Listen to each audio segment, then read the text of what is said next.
Cybernation Uncensored.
Saying, there we go. Hi, everybody. Everything was muted. Hi, everybody. Welcome to Cyberpunk Ghost Nomad. This is officially Season 3, and I am your idiot GM who forgot to double-check if mute was off, because, of course, I did. Welcome. Sorry about that. Mark, go ahead and introduce yourself. No worries. Captain Mark87 on the Discord. You can find me on the Cybernation Uncensored Discord.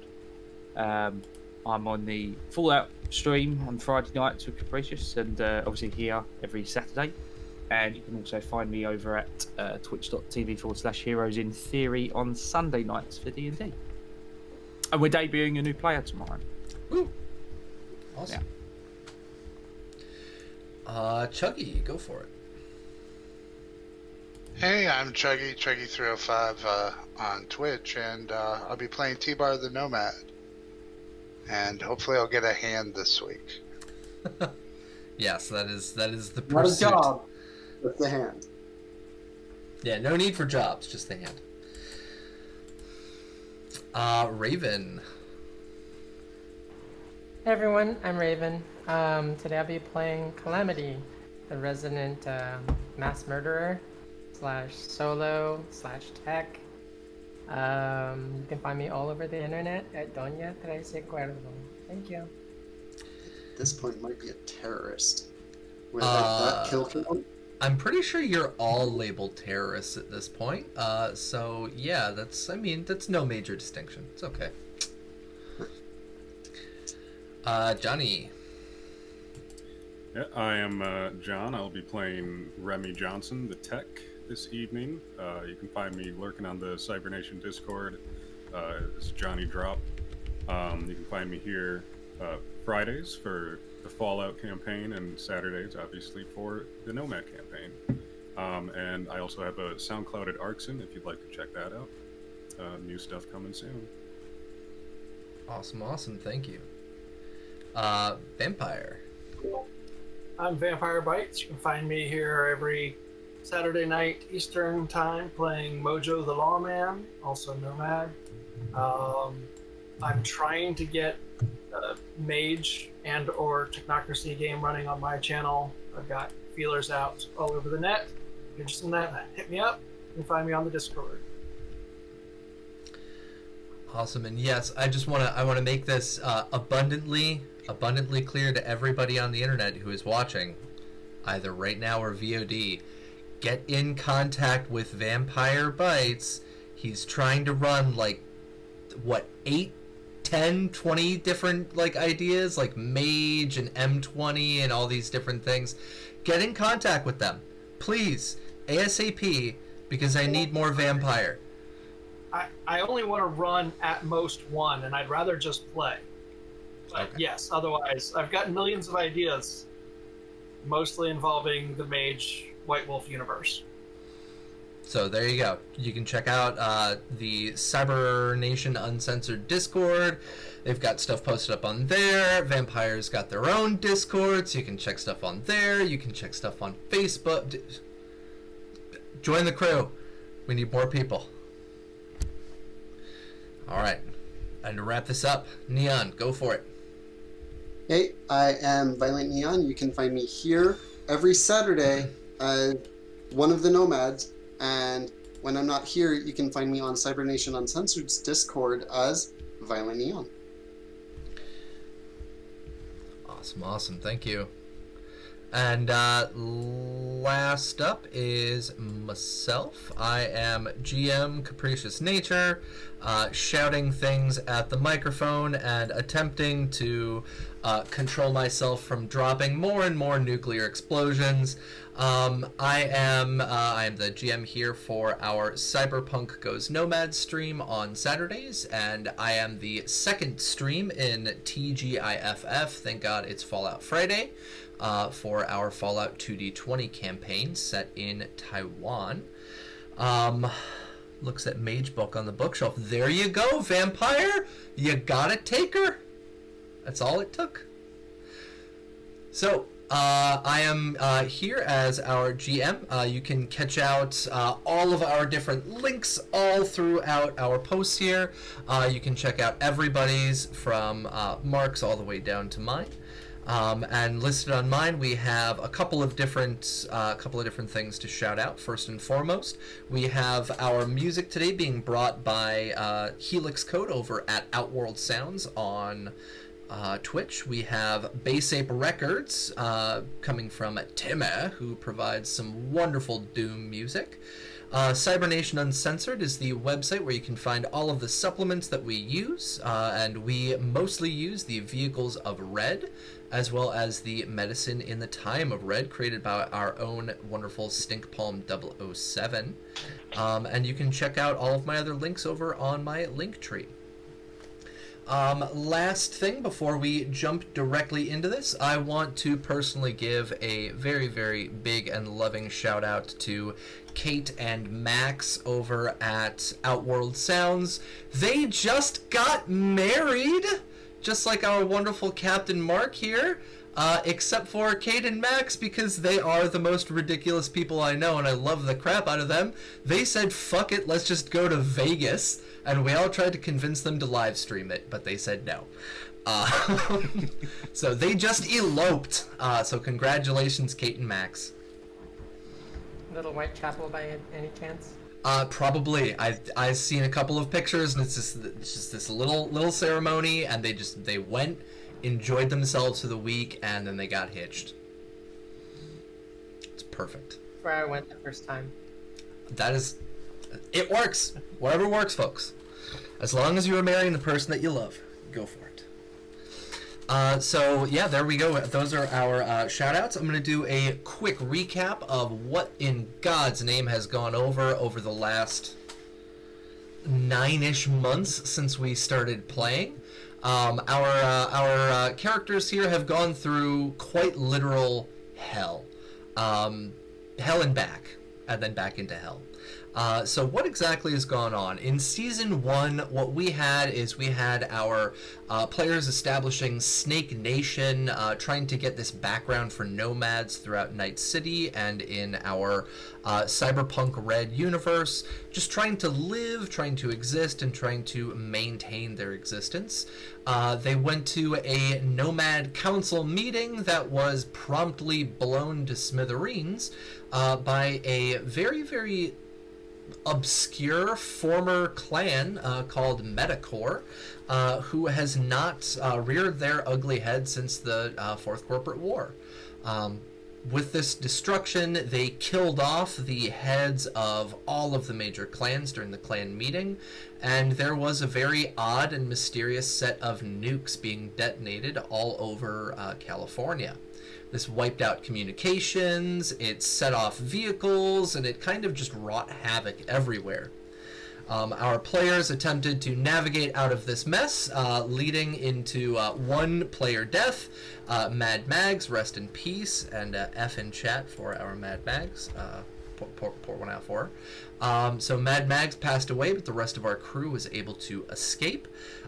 Later on, they made it into Night City to try and collect some information and figure out what the hell was going on, and our players here found out that Metacore was pinning the nuclear explosions on the Nomads, and was weaseling their way into the situation to try and get themselves ingratiated with Night City Council.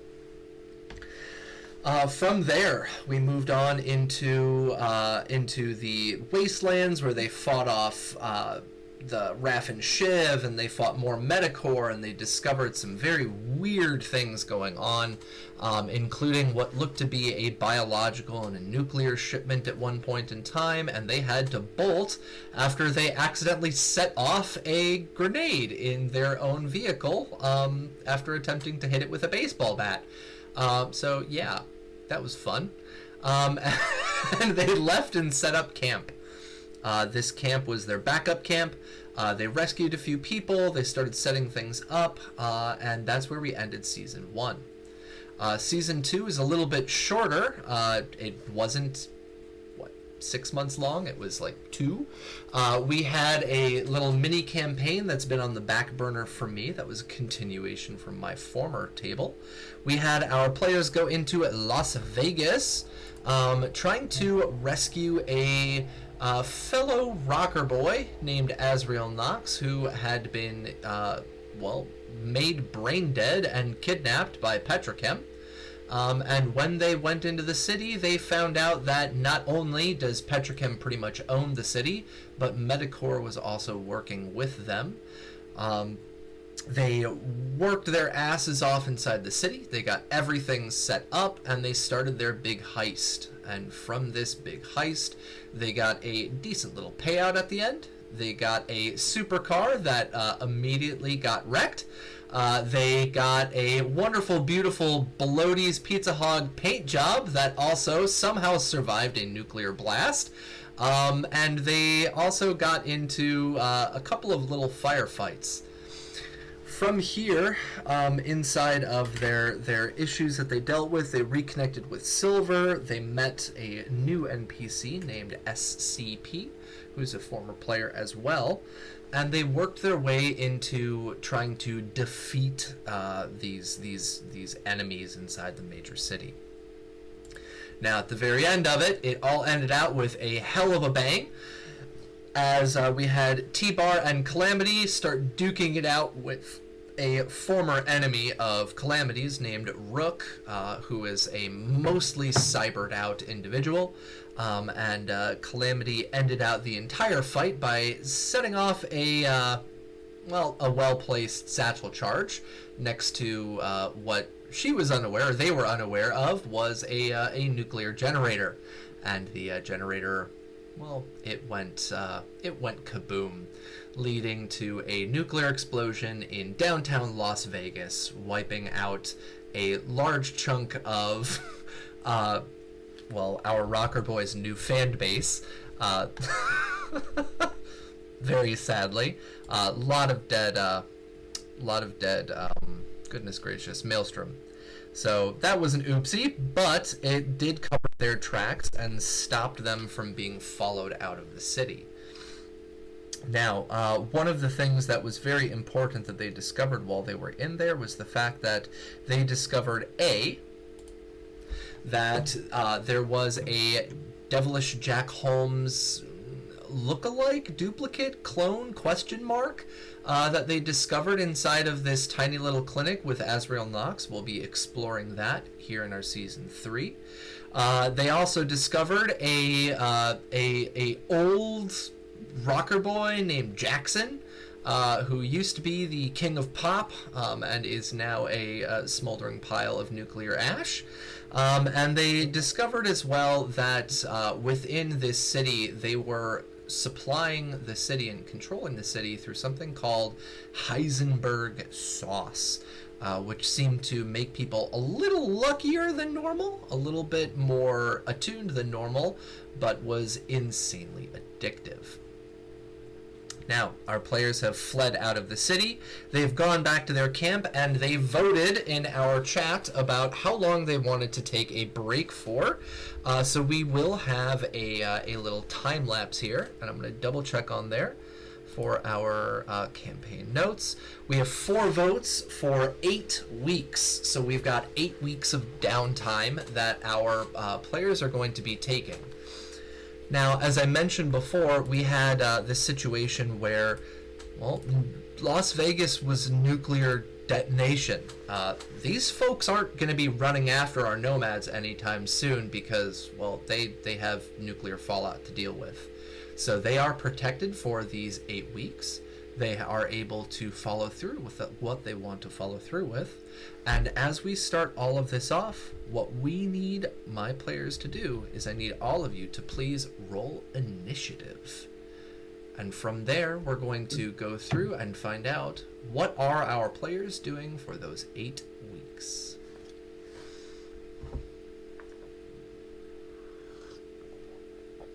Holy shit, 2 18s right out the bat.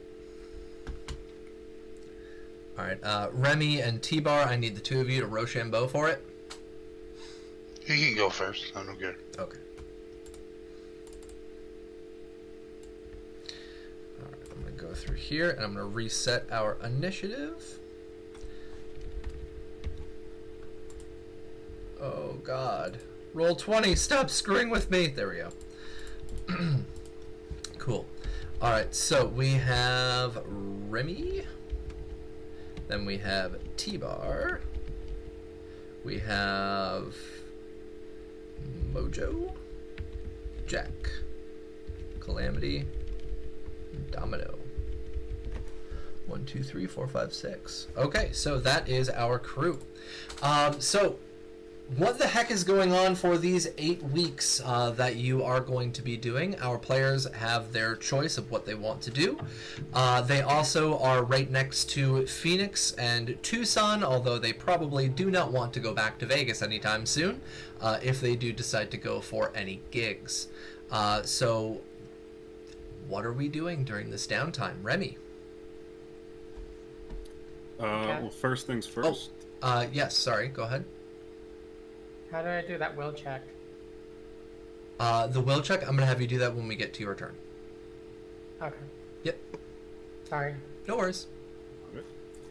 So yeah, first things first. I said I'd fix up Domino's car, so I'm going to start with that.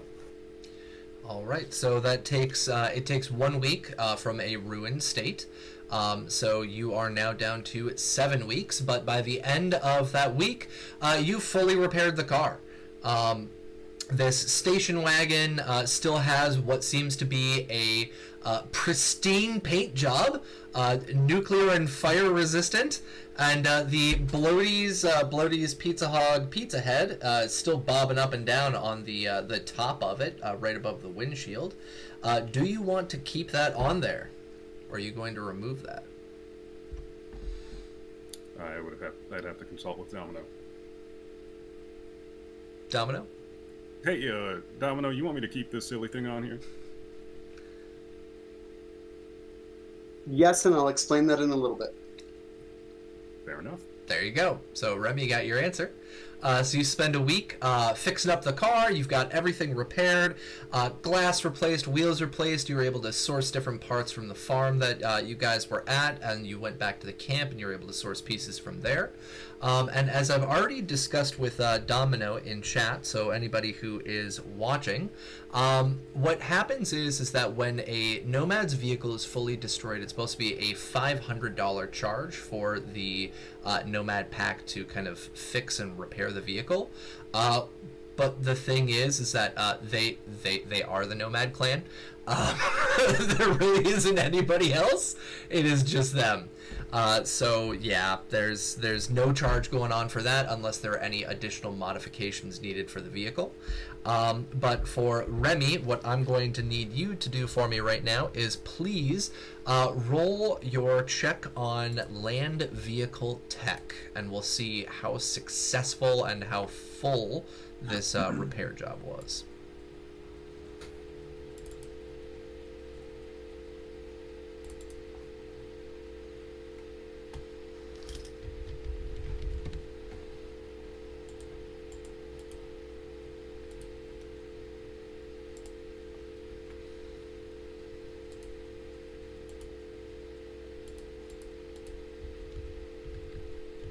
Sorry, I did not hear it go off. 28. You got the hell out of it. Okay, yeah, you're set. You're able to fully repair it. It literally looks like it's brand fucking new. There's no issues when it comes to that. So you are all set for repairing the vehicle. You've got 1 week to get that done, and then you have 7 weeks left, as the rest of our players here are. They voted for 8. So what do you want to do? Once I get that all fixed up, I'm going to tend to the smushed supercar that was underneath it. Okay. Alright, so when it comes to the supercar, because the supercar is not a Nomad vehicle, this one has to be repaired based on the actual repair stuff on here. So give me 1 second. So when it comes to the supercar is believe it's under a super luxury item. And so for a super luxury item, it takes 1 month to repair based on 10,000 EB cost. The issue with this is the fact that, well, a supercar is 100,000 eddies.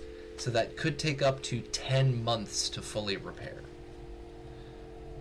Oof. It is very Never steep. mind that. Sorry, buddy.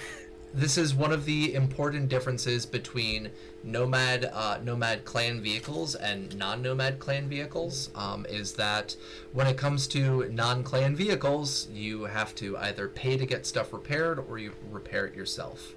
When it comes to this, the positive part about having a tech repair it themselves is that it doesn't really cost you any cash. If you sent it out for repairs, it's about half the price of the vehicle, so that'd be 50,000 eddies to repair it. You can still maintain the vehicle, you can scrap the vehicle, you can try to sell the vehicle, you can try to repair it over the course of time. So what do you want to do?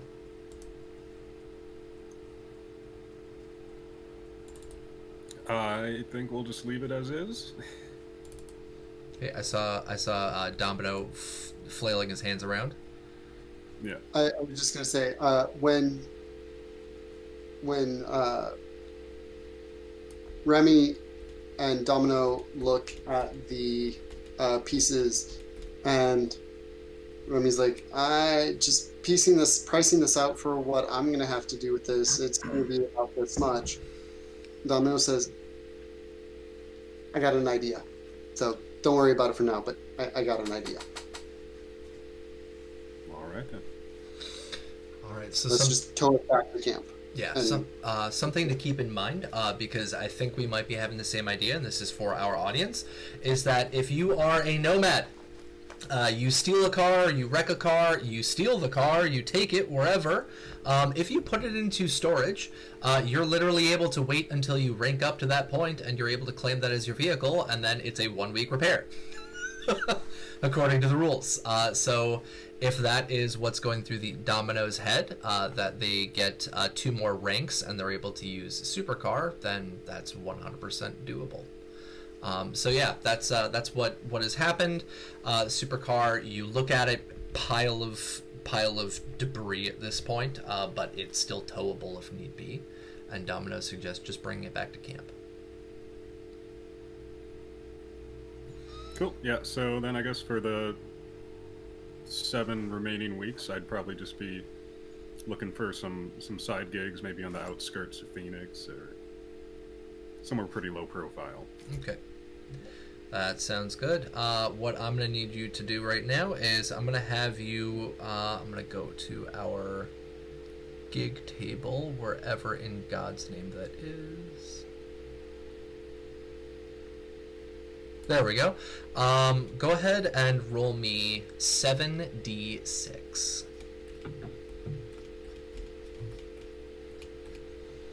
And what is your rollability rank?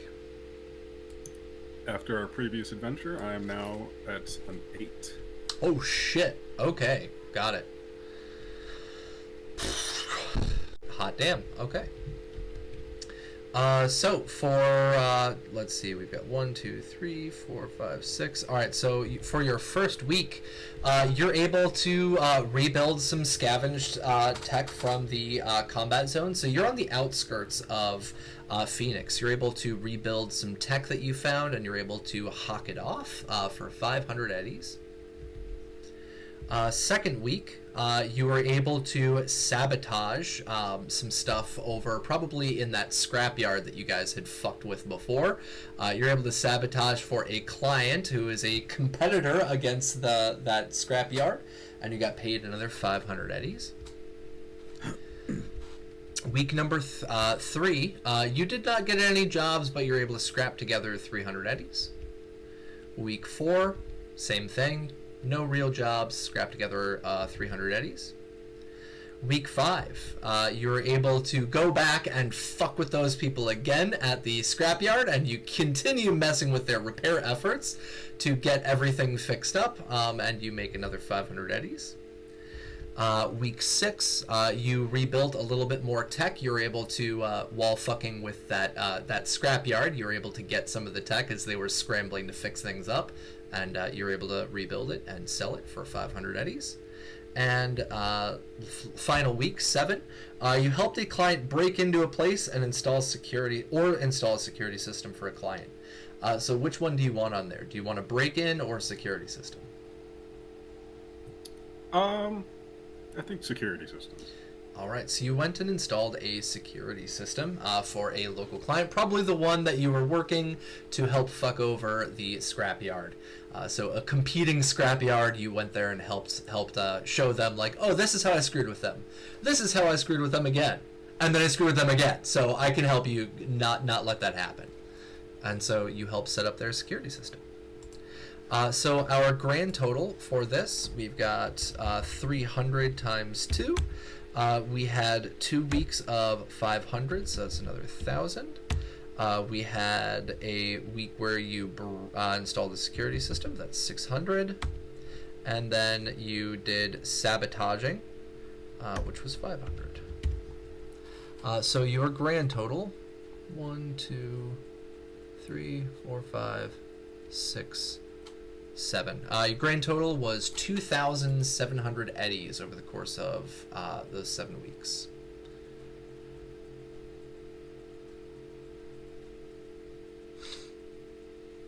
Is that it for you?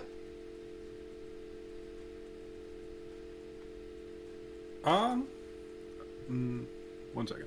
Did I count wrong? It is entirely possible I counted wrong. I'm a history teacher, not a math teacher.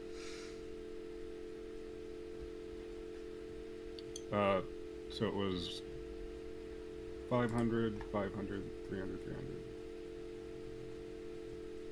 I'm sure that's right. Okay. So what I was asking, is there anything else that you were trying to do? Or is that it? Probably while I was in Phoenix, I probably tried to pick up some heavy pistol ammo. All right. Heavy pistol ammo. That's under the average for the $500. So yes, you're able to pick up pistol ammo. How much were you trying to buy? Maybe like 50 rounds. All right. Go ahead and roll me 1d100. And this is what you had access to during that time. You're able to buy up 35 rounds. Cool beans. Yeah, that'll do it. It seems as if there might be some kind of embargo inside of Phoenix. Maybe you had an issue trying to source this stuff because, well, there was a recent nuclear bombing in an adjacent city. People probably don't want to be handing out ammunition to a local nomad. Or a tech, because you don't really look like a nomad. You're just you're a tech. All right. Anything else? No, that'll do it. All right. Next person up is T-Bar. T-Bar, what the heck are you doing for these 8 weeks? The first thing I wanted to do was, I don't know if I need to just buy a new grapple hand or have my one that I have repaired. So when it comes to that, you actually can go either route. You can have somebody repair it, or you can purchase a new one. If you want to have somebody repair it, let's see, 1 second. Grapple hand. I think Grapple they're hand 500 is so requires a cyber arm. So that would be 600 because it would be, or sorry, 200. No, 600. Because it would have to be repairing the arm and the grapple hand itself, so the two of them together. So it'll be under expensive. So it'd be cheaper to just buy a new one. It would be, you can purchase a replacement, or if you want to have somebody repair it, it would be under the expensive DV in time.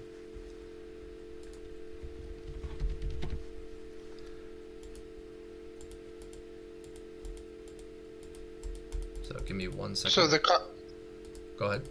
I was going to ask if the cost listed includes installation, like when you buy it. Because if not, I would just pay the 500 for a new one. It does include the cost. Okay, so I just pay the 500 for a new one. Okay. And so for that, yeah, you can spend $500. So yeah, on here, item repair.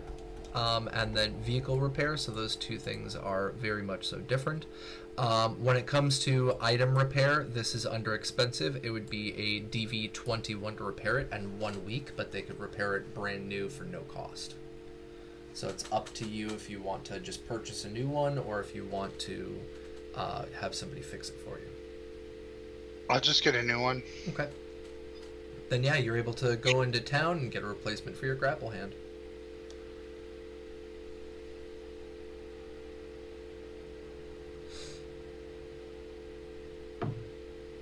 I guess the other thing I had a question about was my addiction to Bloaty's Pizza. Mm-hmm.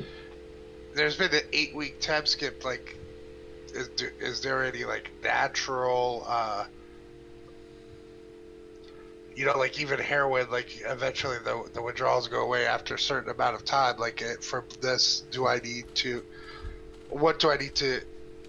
Is there any natural losing it, or what do I need to get rid of it? So the game is actually super harsh about this. Artel Saurian has never been too keen on drugs. So for this game, because these are synthetic drugs and stuff, you're permanently addicted until you get psychological help. So you can go in and you can go to a med tech and try to get some therapy done to get rid of that, or you can maintain that addiction and you'll still have the negatives on it because your source of your bloaties, well, it's been nuked. Yeah. So it's up to you. So I will sneak away every day and fly all the way to Tucson to go to therapy in secret, so no one knows. Okay. I'll wear like a costume. I'm gonna get like one of those eyeballs with the little nose and a mustache that I wear to the meetings. You're gonna go with a Groucho mask on. Yeah. Love it. Okay. All right. So let's go on here. So for our core rulebook, we're on page number 231. So on here we have therapy, dealing with cyberware, dealing with mental trauma, dealing with cyberpsychosis, the rules of cyberpsychosis. Now, where is our therapy? I didn't see the one that covered pizza. There we go. We're on page 230. So addiction. 1 week of intensive psychotherapy combined with a flight of anti-addiction drugs in a safe environment. That's a little bizarre. But yeah, so 1,000 eddies, and for a MedTech DV15. But we're not dealing with the MedTech, so do you want to spend 1,000 eddies in a week doing this? Yeah, I'll spend 1,000. What? Alright, so it says on here, patient is freed of one of their addictions. So what addiction do you want to be freed of? The pizza. To the pizza. Alright. However, when they roll against the secondary effects of the source of their addiction for 1 year after getting clean, they automatically fail the roll. So whatever you do, don't eat more of that pizza. It's an automatic failed roll. For a full year after the incident. I'll keep that in mind. Alright. Does it even exist anymore at this point? You don't know. You can do a library search to see, hey, does it still exist? I'm just thinking we'd never encountered it before we got to Vegas, so there's every chance. But yeah. However, I was involved in shipping the sauce in from Canada, so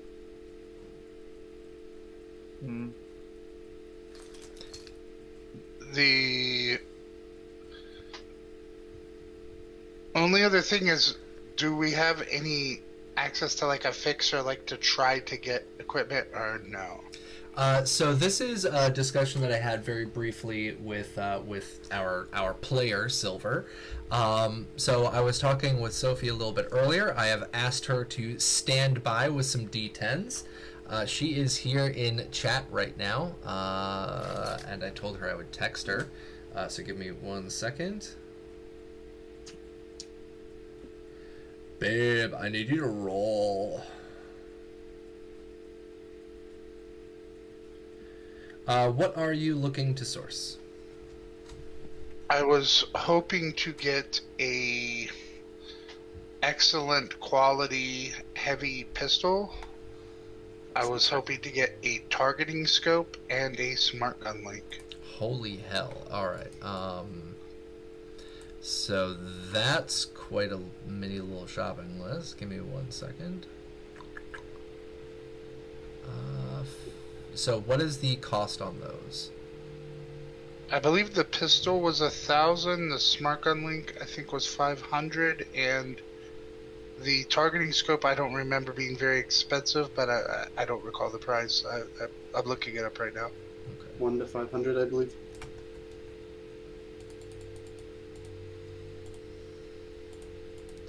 All right. The book is like so confusingly organized that it's hard to find things even after you found it just a few minutes ago. Yeah, I know. That's what I'm doing right now. I just asked her to make a roll, and I'm pulling up the fixer. Whoa, damn, she rolled good for you. She got a fixer roll of an 8. So give me 1 second. All right. She even took a picture. Thank you. All right, so let's see. Able to source up to luxury. All Yes, that would be successful. So you are able to get each of those items. Okay, and what amount of time did that take? Since your first day that you were dealing with, sorry, the first thing that you were handling was going after your grapple hand. We'll say you did it during that week, and you were able to pick it up from Phoenix because she's not there. You contacted her via agent, and she tried sourcing it in for you inside Phoenix. And so I used one more week on therapy, so Yep. I guess I would use the other weeks in doing side hustles. I guess I'll probably just stay in Tucson for a couple weeks by myself, working and going to therapy. Okay. All right. So you have 6 weeks at your disposal. You want to use those for gigs? Yes, except for now I can't find the gigs that after I clicked off looking for the weapons. All right. Go ahead and roll 66 for me, and I will read these off.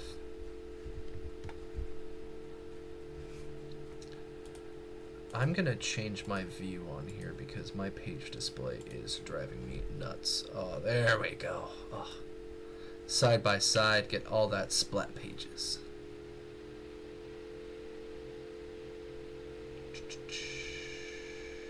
There we go. All right. And you're rolling under Nomad. What is your roll ability rank? 7. All right, so you are a 7 now. Oh crap, you did all of those separately. Okay. First week, you protected a shipment. So while you were there inside of the city, you were able to help protect a local shipment. So that's going to be 200 eddies. And I'm going to type these into the calculator as I am reading them off, so I don't lose track. 1. Next week, you were hired in to make a legit shipment, and so you came in and you helped bring in a legit shipment. For both of these, what I'm going to share with you guys right now is that as you're walking into the city or driving into the city or flying into the city, whatever it is, you find out that there is a Medicore presence here as well, but they are unaware that you guys caused the hubbub inside of the city, and so both yourself and Calamity, you still have your employee badges and IDs, and so you were able to make Medicore shipments. So you protected a Medicore shipment for the first week. The second week, you made a legit shipment for Medicore. So that's going to be 200 eddies. Third week, we got, you smuggled in some contraband, so you found out while you were doing your legit shipment that there is a restriction on incoming ammunition and firearms into the city of Phoenix, and so you helped smuggle in some bullets into the city. So that's going to be another 200 eddies. Oh, yep, 200 eddies. The next week, you could not find any work. They didn't need to hire you on for any shipments for that week. They seemed to have a flood of people trying to escape the city. But you were able to scrap together 100 eddies on your own. The following week, you were able to protect in another shipment. It's going to be another 200 eddies. And then that last week, you were able to smuggle in some more contraband for the city. You were able to smuggle in a small weapons shipment. It looks as if the Maelstrom were not totally wiped out by that nuclear blast. Thank God for Borgware. And so for that final shipment there, it's going to be another 200 eddies. You made a grand total of 1,100 eddies over the course of those 6 weeks. And you were able to use your Medicore badge and ID to get some work inside the city. Oh, okay, no problem. What page is that on? That is on page number 385.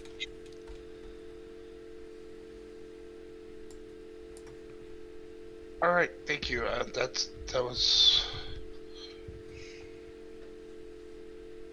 No worries. I've had to read through this book. I think I'm at pass-through number 7 right now, because it is so goddamn confusing where the layout and stuff is. It drives me a little nuts, but yeah, I know where generally, roughly, almost everything is. I love the book, and I love the design, but the layout, oh my lord, it's so confusing. Yeah.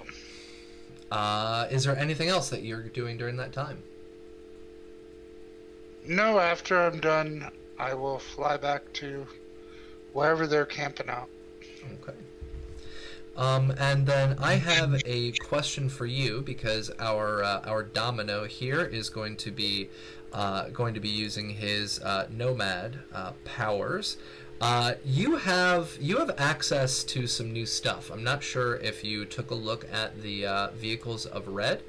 You have the ability, if you want to switch from your old AV3 Aerocop. You now have access to a cargo helicopter, and you also have access to an AV4 multi-purpose Aerodyne. Do you upgrade your vehicle, or do you stick with the AV3? You also have access to an AV7 personal Aerodyne, which is a much smaller vehicle but goes much faster. Right. I think I was gonna go with the AV4, the newer, bigger one. The only other question I had, actually, you reminded me. Mm-hmm. How do I know what rank I need for like the autocannon and the light autocannon? I remember before you said my rank wasn't high enough, but I don't see where it's listed. So those are by the cost. And so on here it mentions, so ladies and gentlemen, we are in the vehicles of Red, just a heads up. So in here, if the cost is 2,000 eddies, it's going to be, I believe, hold on one second.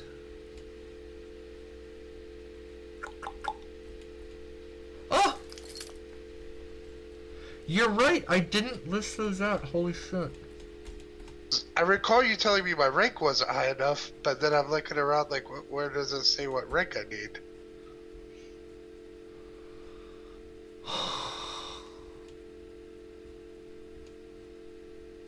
Wow, okay, well, there is, I can't shit on Artelsaurian for having confusing layout, because mine is also a little confusing on here. Dear Lord, okay. There we go. So Nomad Market upgrades, required rank for, so it's on page number 39. So how to install upgrades. And that's the cost for cost versus the rank. So rank 1 to 2 is 1,000 to 2,000 eddies. Rank 3, 4, 3,000 to 4,000 eddies. Rank 5, blah blah blah blah blah, etc. etc. So per 1,000 is the level it needs to be on. So you said you were looking for an auto cannon, the light auto cannon. So that required you to be rank 6.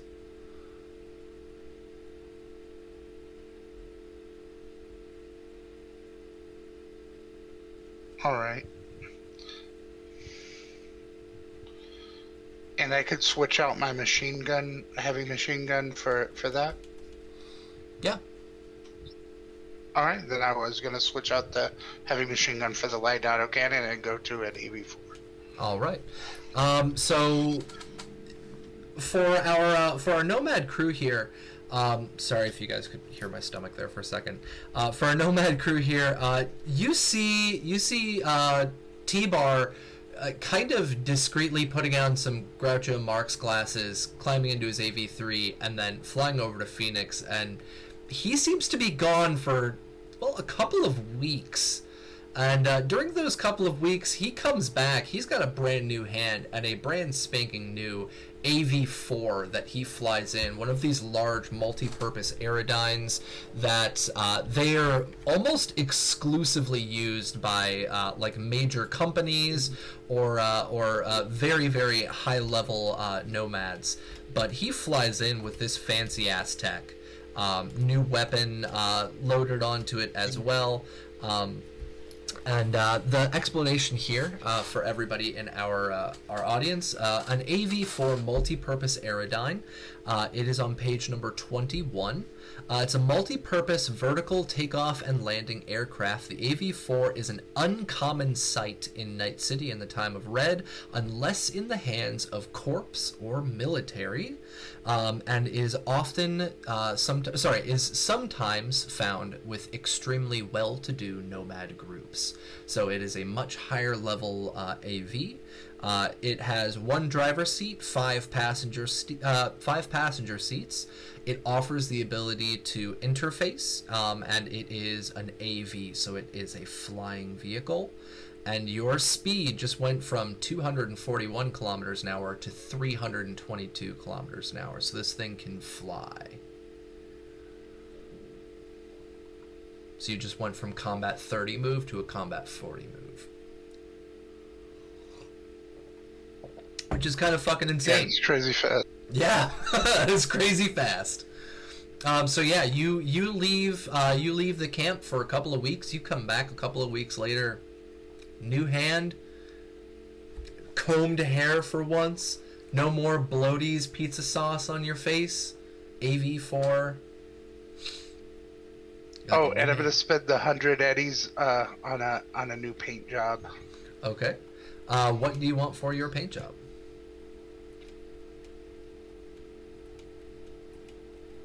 What does it look like? Kind of like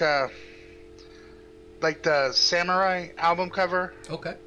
That they have in the game, yeah. Except for like a screaming samurai. Okay. With some flames coming out on the side. Badass. Sounds good. So yeah, you've got this fancy ass new AV4 flying into camp, and the rest of you guys can see that. As I mentioned on the write-up, this is usually a signal for a well-to-do nomad group, so it shows that your Snake Nation may have been taken down a peg, but you are stepping back up in the world. Our next person up is Mojo. Mojo, we've got 8 weeks.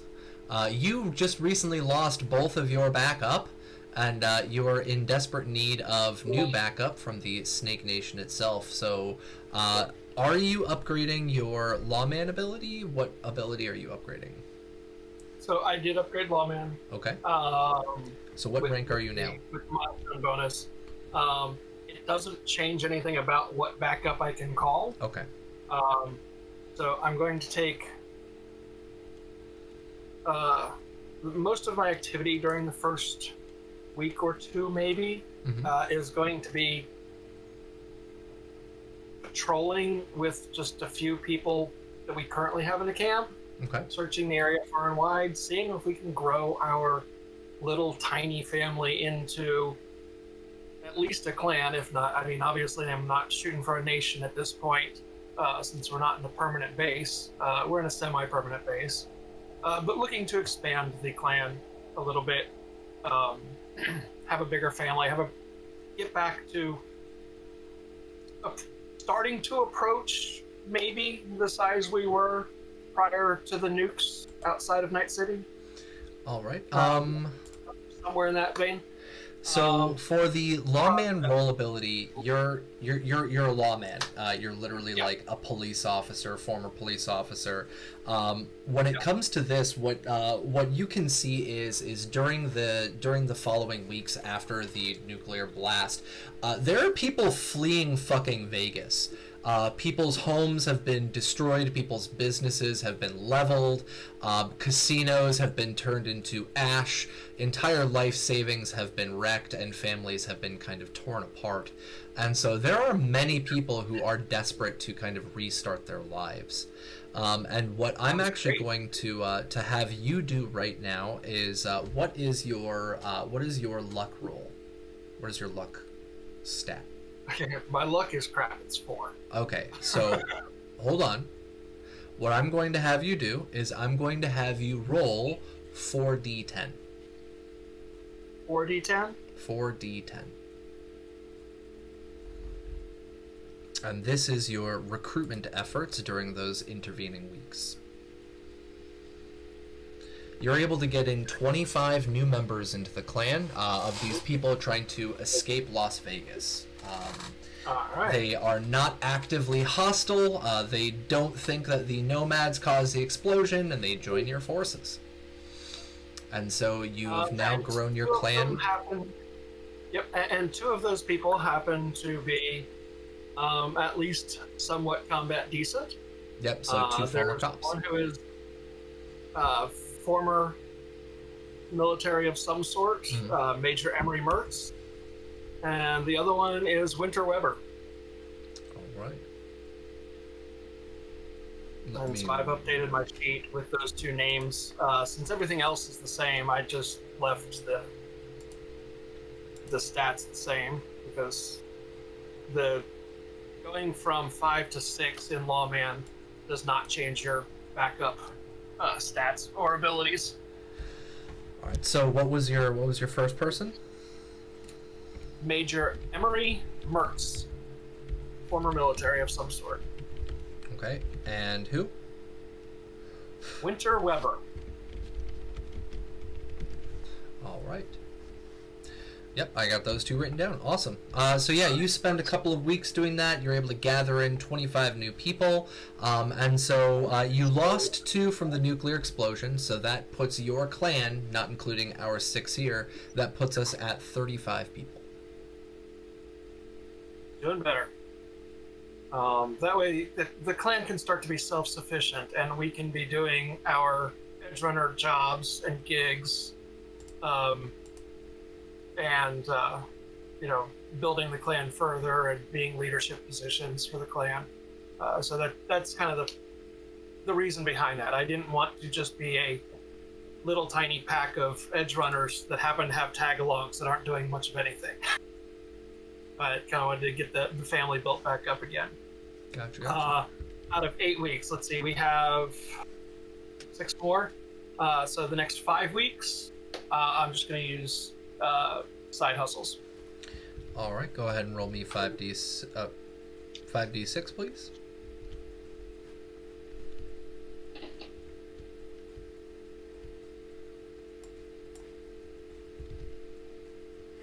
All right, so for the first week, you pulled off a says major drug or smuggling bust, gained a bonus from the boss. So you're able to kind of ingratiate yourself over into one of the suburbs of Phoenix, one of these kind of run-down, almost combat zone-like areas from Night City, and you pass yourself off as a former police officer from Vegas.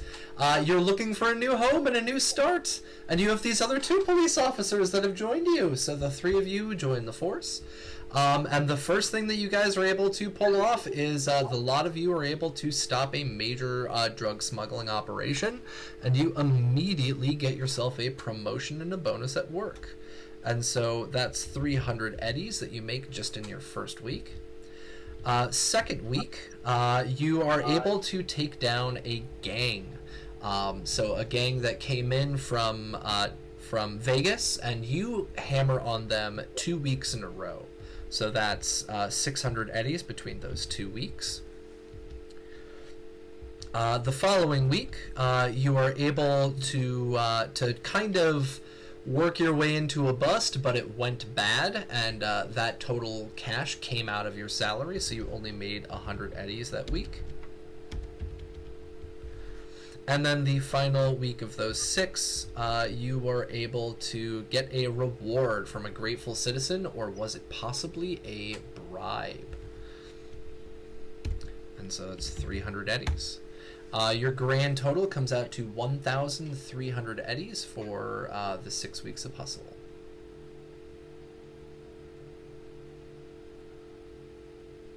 No, whoa, hold on. Nope. My calculator is stupid. There we go. Hold on 1 second. 300, 600. No, that's right. Yeah. 1,300 eddies. My calculator was stupid. I was adding them up at the same time, but when you said 600, I did it twice instead of 300. Okay. Yeah. I thought I was going crazy, so no, you're all good. Yeah, so... and I have 1 week left, and sometime during that time, I'm also going to reach out to Silver. Okay. trying to get my hands on a lead for Kendachi Mono 3. It's a highfalutin katana. And if she doesn't have access, if she can direct me to another fixer that I might be able to work with, that would be really awesome. So I just messaged her asking if she is ready for another roll. So let's see. Kendachi Mono Katana.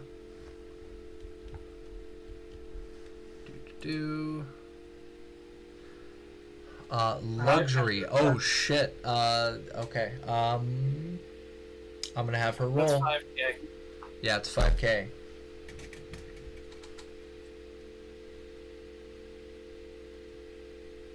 All right, she's rolling. Hold on 1 second.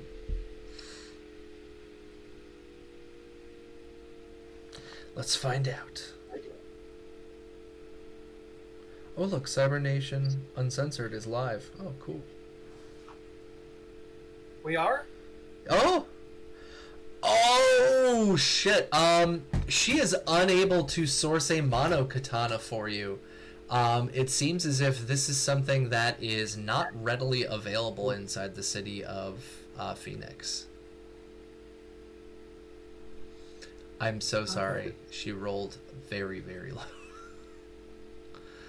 Also, just reaching out to see if she knows of anybody else that I might be able to go through that's local, since she's currently working on heading across the border.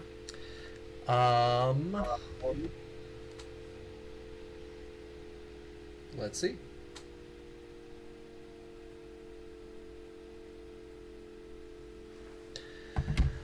I'm asking her to make another roll.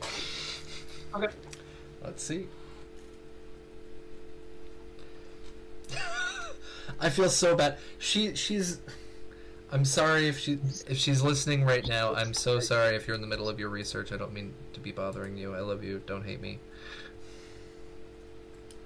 Yes, she is able to get you access to a different fixer inside of the city that you would be able to contact. Okay. So we'll just put feelers out for that. Okay. For the future. That'll be another roll for like next week or whenever. And for the final week, I'm delaying my action for Domino. Okay.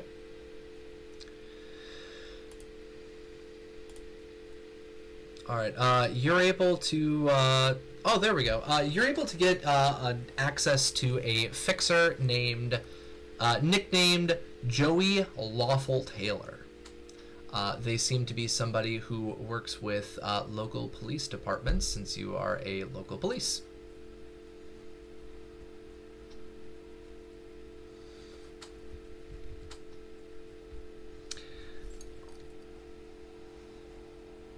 All right, cool.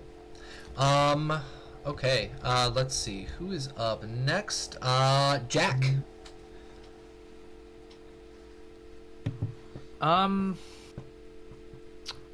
I was talking about this with Raven. I'll let Calamity go first. As to what Jack's going to do next. Because he's probably going to lie low with Calamity wherever it is that she goes. Actually, hold on 1 second. I totally forgot. We were supposed to start our session off with this. Jack, you rendezvous with everybody back at the farm outside of Vegas, and they seem to have in the back of T-Bar's vehicle.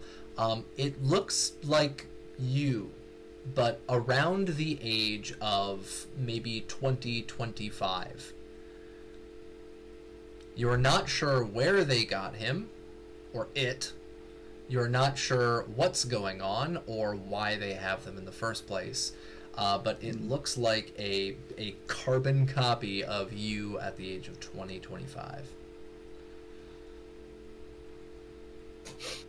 Comes wandering out of the barn as the vehicle pulls up. Right.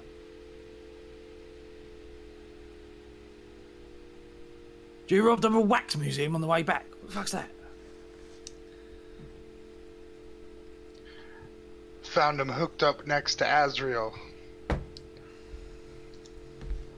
Go again?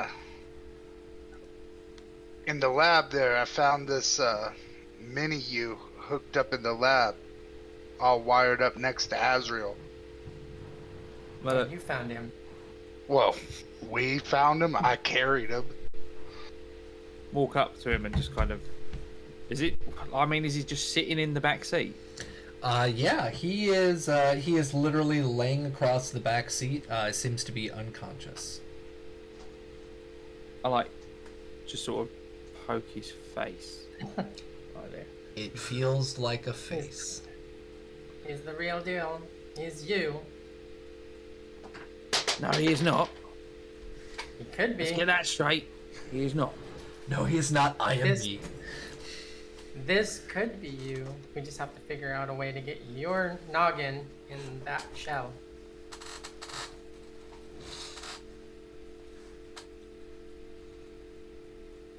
I'm gonna go and drink a lot.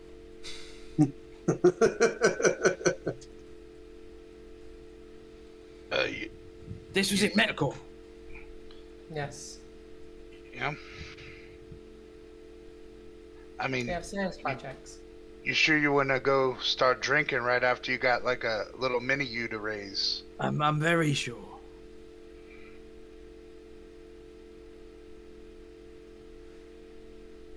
Yeah, I've got to rethink a few basic principles, I think. Fucking hell. He just kind of staggers back inside, and you see him collapse on a... He'd have been halfway through sleeping off his gunshot wounds, letting his cyberware heal him up. So he just returns to that. But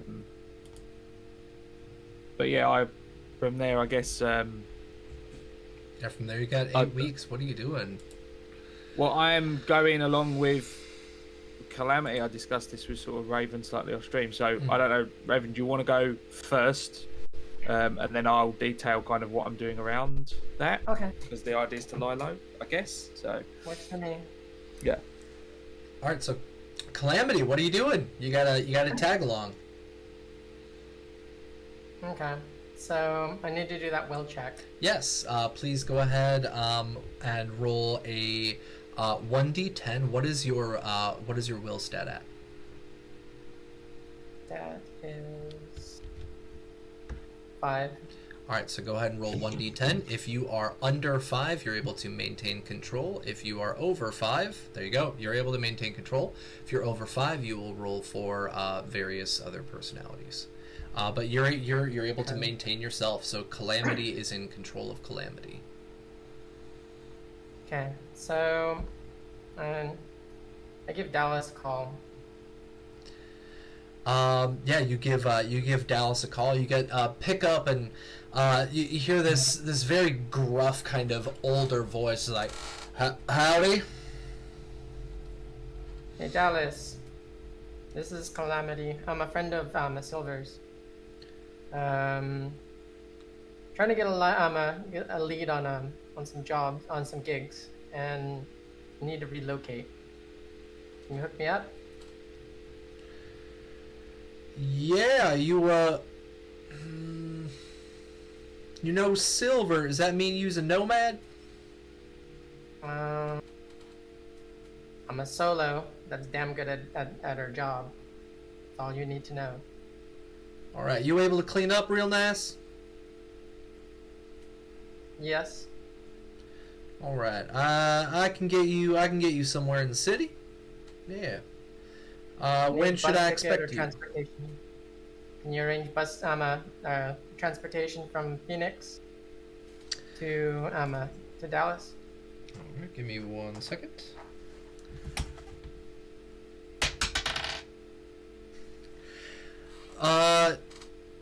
Yeah, but there's only one group going between the cities right now. It's Medicor.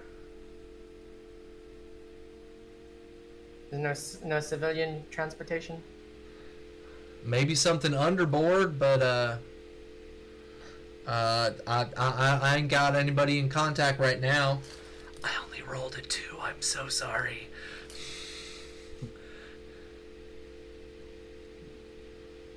I'll work it on my own. Just have I'm looking for gigs. And I have some stuff.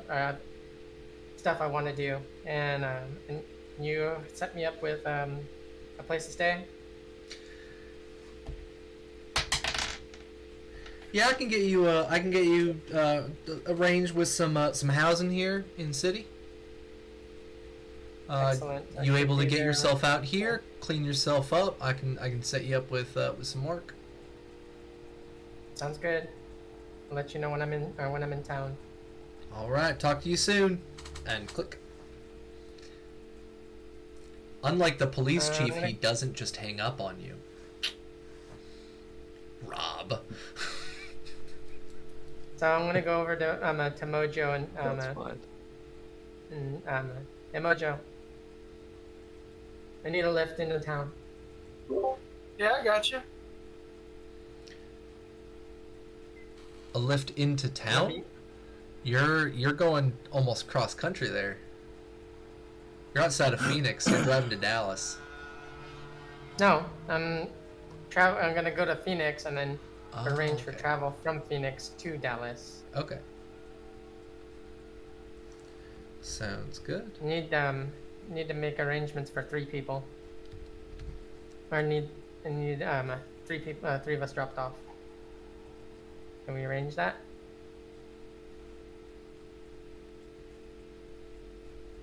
Three?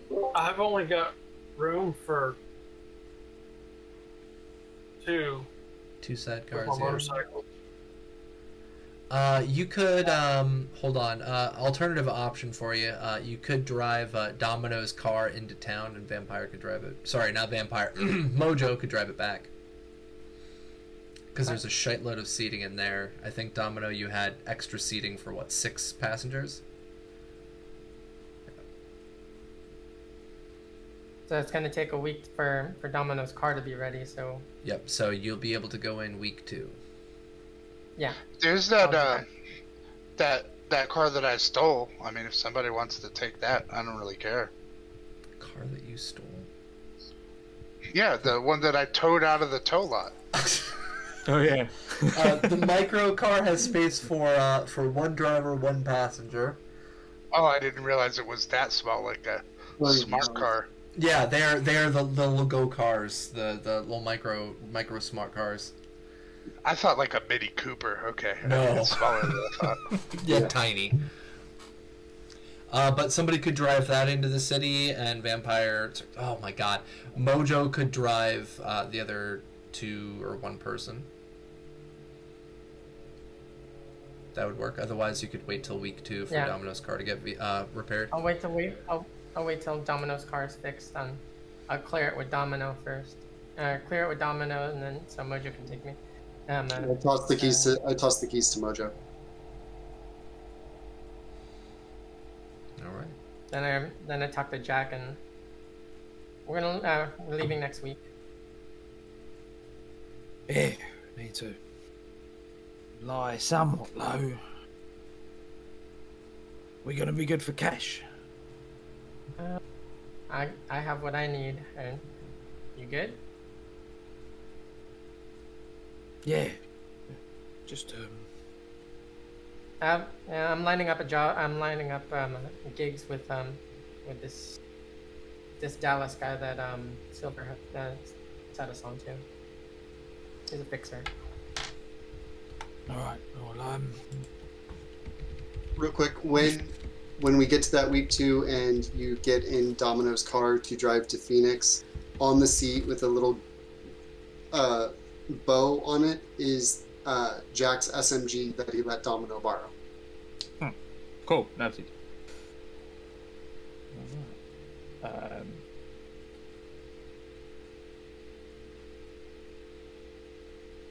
So, sorry, 1 second, make a note of that. Okay. All right. Well, what are we doing about, the pay limitation in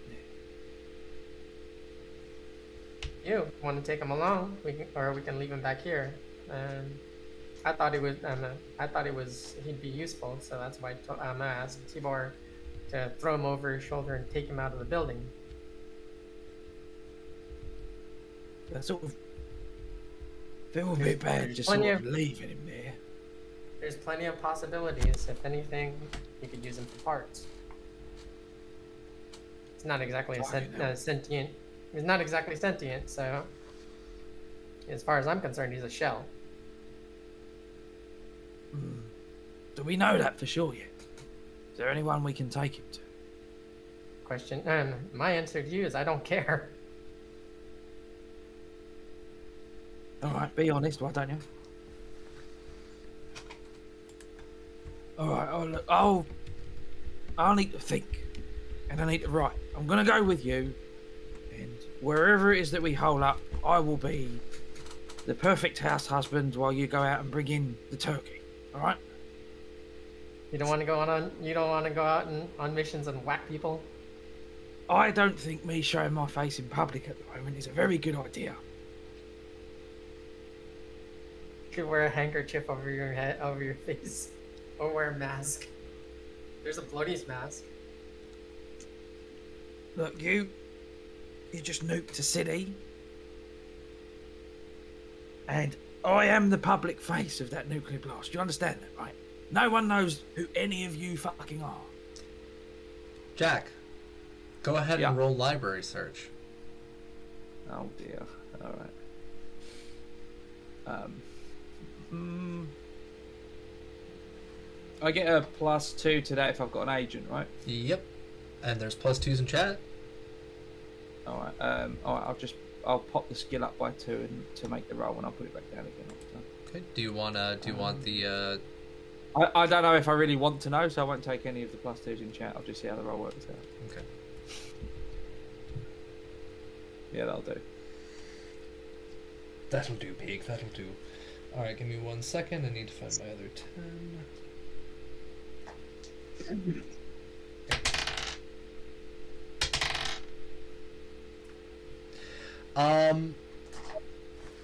What is your what's your luck stat?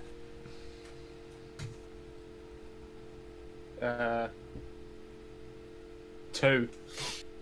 All right.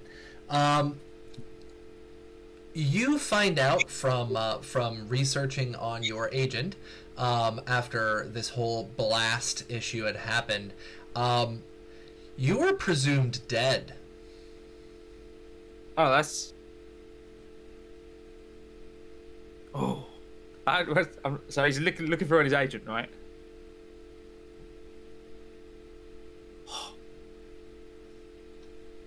This is actually amazing.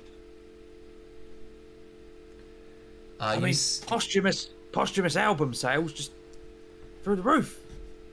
Yeah, you see the article. It says tragic loss of devilish Jack Holmes at Las Vegas massacre by Ben Zeiton. It's only on page 3 though. And if you recall, this is the media that you guys had come in contact with in the past. Okay. I see the byline. I think you did me a favour.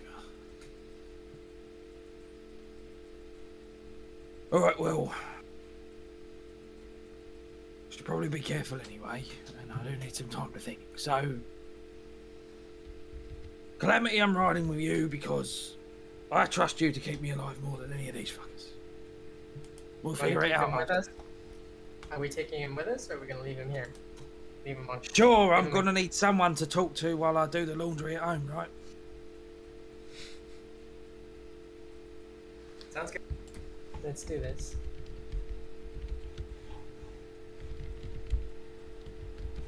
So I get to week 2. All right. Yeah, week 2 rolls around. The Domino's vehicle is fixed up, and you have a choice. You can go into Phoenix and order transportation through Phoenix, or you can jump on the road yourself and try road tripping. Travel into Phoenix and arrange for commercial transportation. All right. Commercial transportation. You are going 1, 2, 3. It will be 300 eddies per person, and it is through Medicor. Okay. I cover mine. I confer with Jack. I can cover 2 of us, and you only have to cover 1. So not fair. Yeah, we'll split it. Don't worry. I'll pay my way. Okay. All right. So yeah, you guys get to a station there, and it says Red Hound, sponsored by Medicor, and it's literally it's a caravan. And what they do, if anybody here has seen, oh God, what was that? Trigun. There we go. If any of you guys have seen Trigun, the old anime, or if you've seen Desert Punk, the old anime, what they did in there is you have a bus that is escorted by armed vehicles to make sure that there's no bandit attacks. And so this is Red Hound, sponsored by Medicor.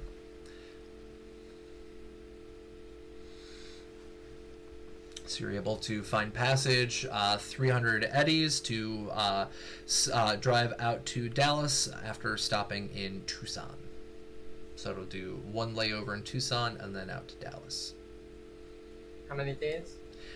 It will take you, go ahead and roll me 1d4, please. Since you're the one arranging the transport. Is that 300 each or 300 or 300 each per person, yeah. Cool, nice. 1d4? 1d4, please. Wow, it will only take you 2 days. As soon as we get into town, or the bus starts getting into town, I call up Dallas. Hey, we're here. All right. Yeah, 2 days pass. You guys have a... Let me figure this out. You guys have an uneventful travel.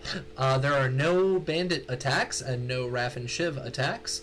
It seems as if as you guys are going down this major highway from Phoenix out to Dallas, you can see on the sides of the highway there are a lot of what look to be leftover smoking wreckages of former vehicles out there.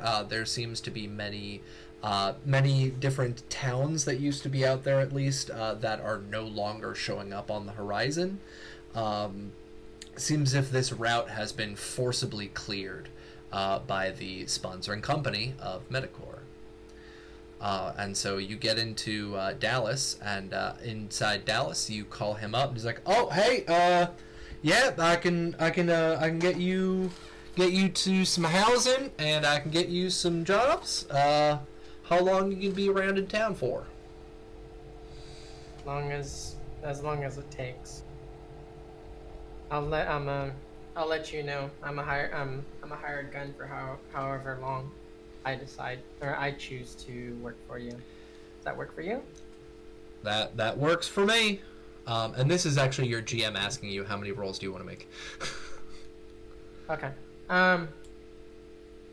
So I wanted to go to get some work done in the hospital for my final week or 2. I also tell Dallas I'm looking for a particular vehicle. I'm willing to work for it in lieu of pay. You want to I work for a vehicle? If you can locate me a vehicle, this is what I want, and I'm gonna shoot it to him from my agent. It's a picture of a torpedo interceptor. All right. Did you ever send that over to me? No, we can work on. I can shoot it to you after the stream.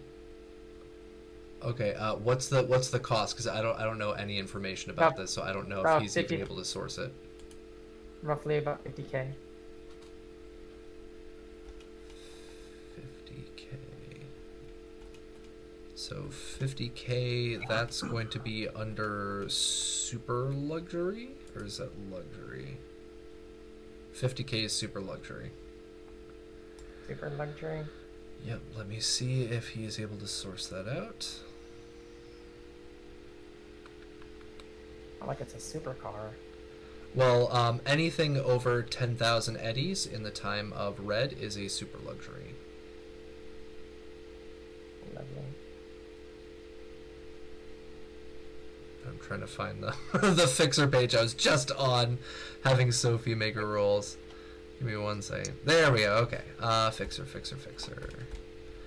Med tech, fabrication for tech, combat awareness, charismatic impact. I'm going the wrong way. There we go.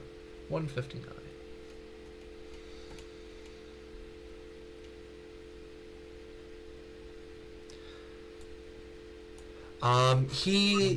He kind of sighs to it. He's like, I don't got access, nothing like that.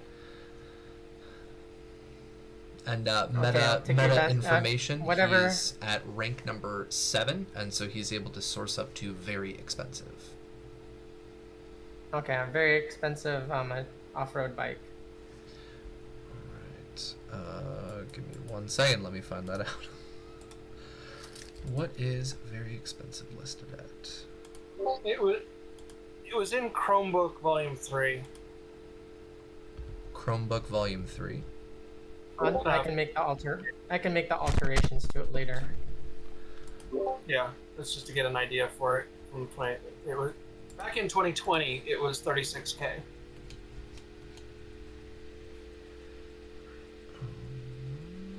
The police interceptor. Is that the one you're looking at? Has like a Gatling or an autocannon on it. I'm just looking at a Okay. PDF dump of various vehicles from 2020.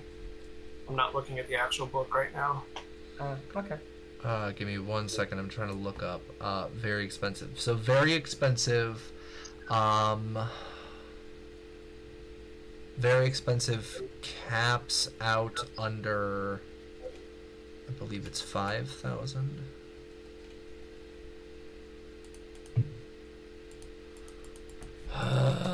Give me 1 second. There's so many different locations to jump in between.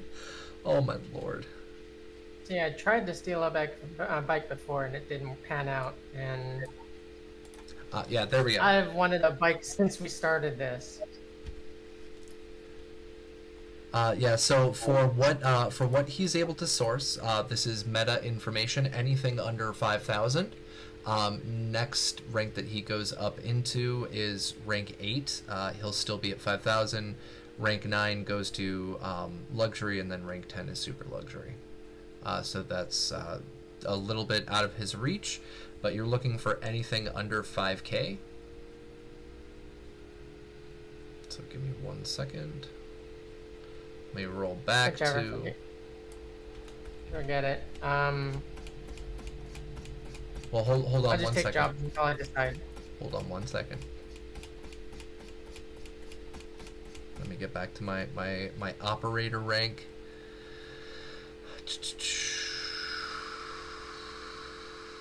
If successful in buying luxuries,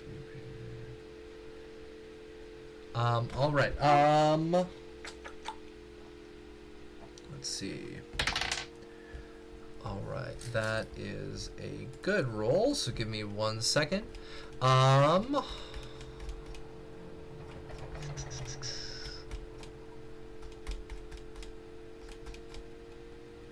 lord.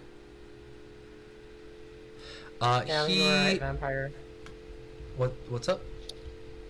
No, I was gonna say Vampire is right in the Chromebook 3 it's 36K. That's in 2020. All of Yeah. the prices and stuff have to be modified, so that's why. I just dropped. I also dropped the civilian version of the same bike. The Dart. Yeah. That way you can add them to vehicles of red if you want, if they're not already in there. So this goes under basic motorcycle. Yes, this is basic motorcycle. So cost of this, according to The CRB is 20K. Road bike motorcycle price 20,000. So he's unable to source in any form of vehicle along those lines, but he is able to source you into a possible job to jack one. So what I'm going to have you do right now, what is your luck score? Worse than Mojo's. What's the I'd number actually for me? trade with Mojo. 3. So if you're able to roll a 1, 2, or a 3 on your D10, you can replace one of your gigs with stealing a motorcycle. Right. Nope.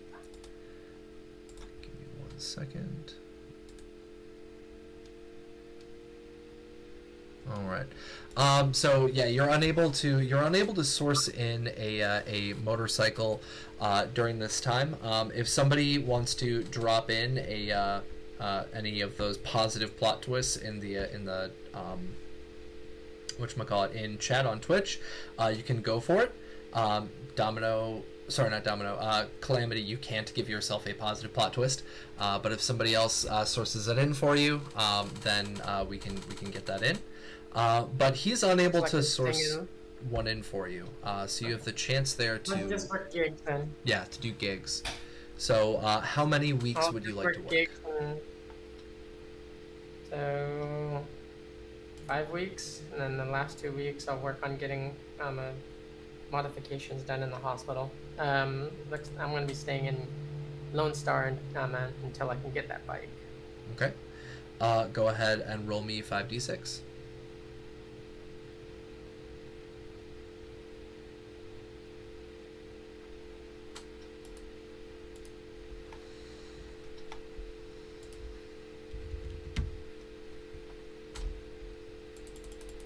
All right, and are you, what roll ability are you rolling this under? Is this going to be under solo or tech? Solo. All right. Solo 5 now. Rank 5? Yes. Okay, cool.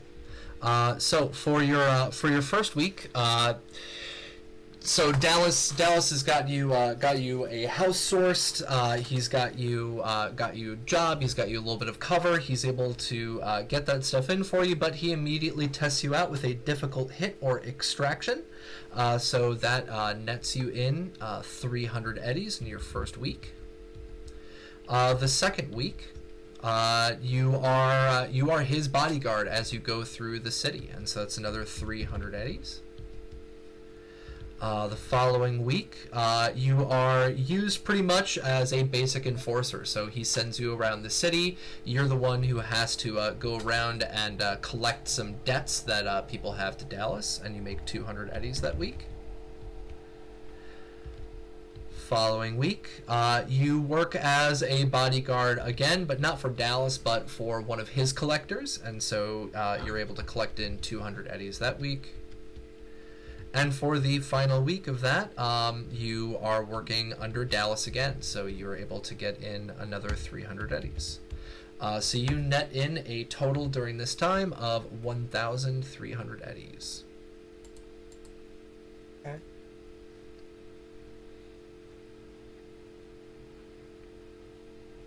So for the final 2 weeks, I'm gonna find a hospital that where I can get my cyber work done. Okay. Taking a grafted muscle and bone lace twice.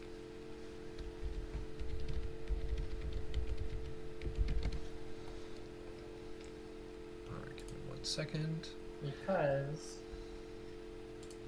I know it says that I can't go above body 10. I'm at body 8 now. So user increases their body by 2. This cannot increase the body to 11 or higher. Yeah, so it caps you out at 10. But yeah, There's a reason why I'm taking it twice. Yeah. So you're working right now with Dallas, and this is one of the positives about having a fixer on hand is that they are able to source you always up to 1,000 eddies, or sorry, up to 4,000 eddies for this. So yes, you're able to get contact to a hospital for grafted muscle and bone lace. Total for one will be 1,000 eddies, and you said you wanted to do 2 of them, so that's going to be 2,000 eddies total. And it is going to be humanity loss. You can either choose the flat 14 or roll 4d6 for each. What do you want to do? Take the flat 14. All right, so that's going to be a total of 28 humanity loss. Okay. What is your humanity at now? 38. No, 32. All right, so you're down to 3 now. Okay. All right. Yeah. So you're able to go in and get that done. Multiple installments stack. So this body increases the character's HP and death save. So for both of those, you're now capped out at your 10. So your HP and your death save are both now capped out with that. So you can go into your character sheet and readjust those. What is your will at? 5. Okay, let me pull this up for you, and we'll go through this and get this done. So this comes from your derived stats, and derived stats. So your body is at a 10. Your will, you said, was at a 5, right? Mm-hmm. All right. So your new total HP is at 50. Okay. So my humanity was 32. With the 28, it drops me down to 4 humanity. I'm gonna need to do. Yeah, you're at cyber Borderline. psychosis. And borderline, it's like 2, right? Or like 3, or below 3. Hold on 1 second. Below 3, empathy is when you start showing the signs of the cyberpsychosis. Yeah, below You 3. are at below 1. Yeah, you're at 0 right now. No, I was at 32 and 20. You're at 32, which is a 3 empathy. Yes. 32 So humanity is a 3 empathy. your So empathy. that's where, like, the edge of still there. The 4 humanity is a 0 empathy, and that is in the playable cyberpsychosis range, if I remember right. Yeah, so it's on The- page number 232. Page 232. Once your humanity goes negative, that's when you lose control. What I meant was why I was sitting at 32 humanity before I took the grafted muscle. Yes, so I take the hit of 20, subtracting 28 from that, it drops me to 4 humanity, right? yes, so Drops you're you to 4 humanity, not Yeah. not empathy. 4 empathy. Okay. Got So- it. On page 232, that means that your empathy is now equal to 0. You are at cyberpsychosis, which means characters exhibit strong or at least 5 traits from the Hare psychopathy checklist. Do your best to roleplay accordingly, and if you lose those 4 other points of humanity, your character sheet is mine, and you go cyberpsycho. Okay. Yeah, let's go with Calamity. It'll be safer. No worries. Well, how many weeks did that take? Or That's like just for the during grafted one. muscle? That's just 1 week. Yep. So I can spend a week in therapy. Yep. So I'll do that. All right. So I asked Dallas to hook me to direct me to where I can get some therapy done. I just dropped in the Hare psychopathy checklist, so pick 5 of those, and that's you. Okay. Yeah, let's find you let's find you an in-game therapist. Let's see. And please keep in mind, the mental trauma also causes humanity loss, so you're going to need to be extremely careful in upcoming sessions. So yeah, you have access to, because again, you have Dallas, you can get all the way up to the very expensive. You have access to standard humanity loss or extreme humanity loss. If you want to do standard humanity loss, it's 500 eddies and it's 2d6 humanity. Or extreme humanity loss, it's 1,000 eddies and you have access to 4d6. Okay. So what would you like to do? I'm gonna do an extreme humanity loss and Okay. 46. Yep, that'll be 4d6, so go ahead and roll 4d6.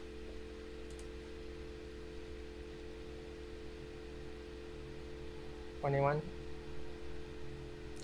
Alright, so you get back 21 humanity. That is a really damn good roll. Nice.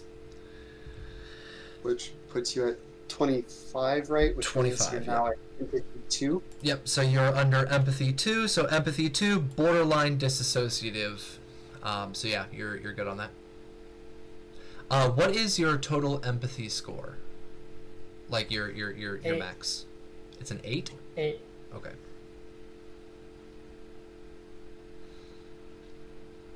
All right, yeah. So you are at 2, and that takes you the final week. Something that I've seen get overlooked time and again Mhm. is that your maximum humanity that you can regain 2 Yeah. equals your total original empathy times 10 minus 2 points for each piece of cyberware you have installed. Yes, have ever that's installed and that- not fixed. yeah. That's why That's really I bad. asked what was her max. So that's Yeah. 80. So she's okay. Yeah. Well, it was originally 8, but yeah, we don't know how much, because Calamity has a lot of cyberware. So So I have a week left. No, that was your last week. That's a week of Okay, okay. therapy. Jack's turn. Yeah, so the issue that exists now is the fact that you are in Dallas. You did not transport back, so you are 3 states away from the remainder of the Nomad clan when all of this comes to an end. So just giving you a heads up. Jack. The group is split again. Yeah, the group is split into completely different states across the country. Wherever it is that we lie low, Yeah, you're 8 outside weeks, of isn't it? downtown Dallas. Cool. Jack will spend the first 2 weeks just writing. He holds himself up in wherever it is we've crashed, and just starts writing because it's the only way you can process this shit. Okay. So do I need to make any rolls? Yes, composition, please. Composition. All right. All right, yeah. So for your first week, that's an 18. That's quite solid. You've done pretty damn well. You wrote a banger. For the second, you said you want to spend 2 weeks doing this, right? Yeah. All right, Yeah. go ahead and roll again for your second week. 16. Not as good, but still decent. Your sound is definitely very professional. All right. So it's 2 songs written in as many weeks. He's gonna start becoming a bit stir crazy at this point, being holed up wherever it is, probably somewhere not very high rent, and go find just a standard sort of gun shop owner, someone to that extent, and he wants to pay them to restore his revolver to its form of glory. So I'm looking to upgrade it from like a regular quality to the next one up. The one that gives you the +1. I can't remember the. So the actual standard to phrase. excellent. Yeah. And whatever that costs, I've got quite a few credits to spend. So. No worries. Yeah, just let me find a tech on here, because as I mentioned before, we had a lot of people trying to deal with, well, in Phoenix they had weapons restrictions, but here you're in Dallas, you're in, again, the Lone Star State. They are gun crazy, so it should be pretty easy to find a gun, or gun shop. So let me find, there we go. So upgrade, fabricate, invent DVs on here. You are going from a costly to a premium. So that's going to be a DV17. So give me 1 second.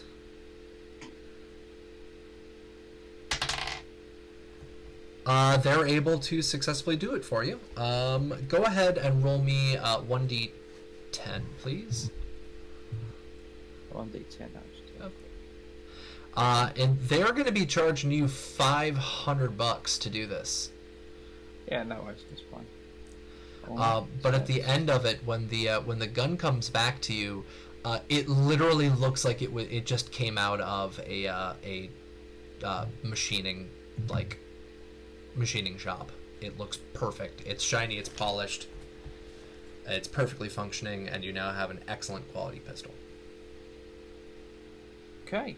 So that's +1 to the. Is that attack and damage, or just attack? +1 to hit, I believe. I'm not sure if it's +1 damage. I think it's just attack, but I'll just check it. Increase average quality weapon to an excellent quality weapon.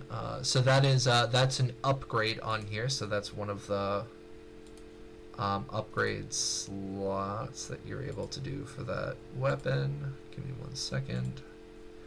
I'm going to pull this up. Excellent quality. When attacking with an excellent quality weapon, add a +1 to your attack check with it. Cost varies based on weapon cost.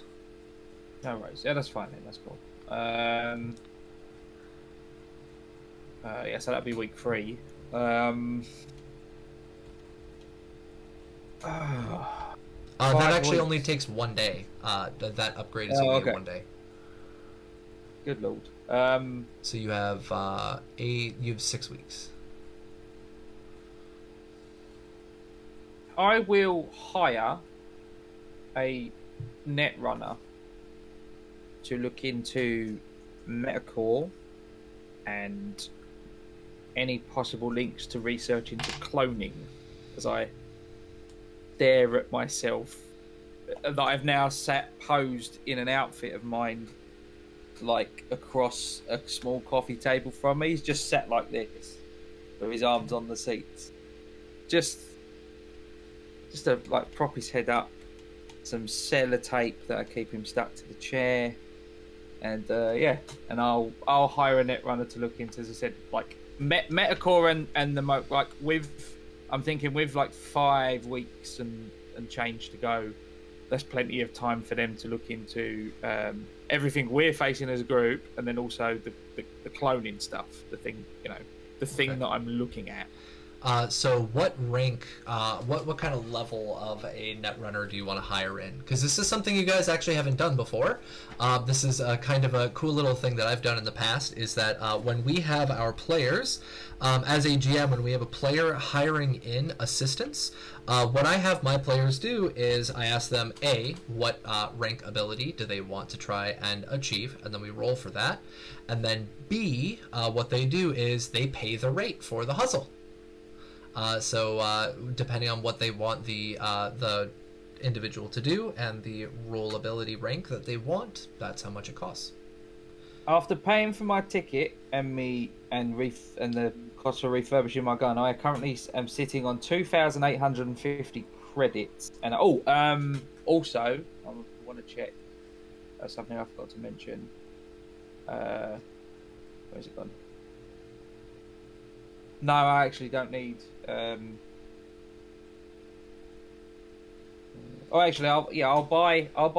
would have bought also 60 ammo for the SMG. Go ahead and roll me 1d70.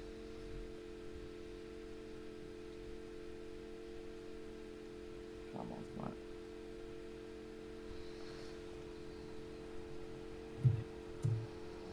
you're able to get in 50 rounds.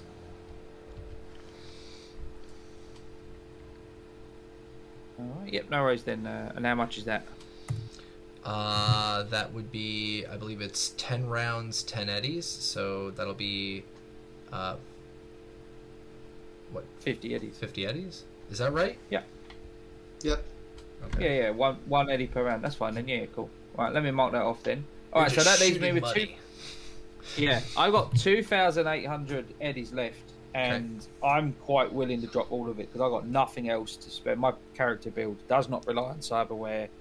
I've got a gun and plenty of ammo and my mouth, and those are the only two things I need, and my guitar.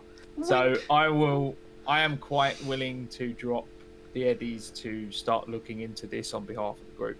I've got 2,800, so all right. I can afford. Found a valuable data cache. Cracked a major corporate system. Which one? They both cost the same. Okay. And what kind of role ability do you want access to? Do you want somebody high ranked? Do you want the fanciest person you can get? Do you want somebody who's medium line there in Texas, or do you want somebody who's small fry? No, I need somebody good because Metacore have seemingly popped up from out of nowhere, so it needs to be someone good because I don't think anyone else is going to be able to find anything. All right, so we're looking at a rank 7, 8, or 9. So what I need you to roll me is roll 1d3. Sorry, 8, 9, or 10, my bad. You were able to source yourself a rank 10 netrunner there in the city. So that's going to cost you, and how long do you want to hire them for? Well, 5 I've weeks? got 2,800 eddies, so if that can buy me 5 weeks, then yeah. All right, so the first week is 600 eddies. Second week is 600 eddies. That's 1,200. Third week, 1,800. Fourth week is 2,400. So you'd be able to hire him in for 4 weeks. Yeah, that's fine. That's fine. All right. Now, what I would like you to do for me is I would like you to go ahead and roll me 4d10.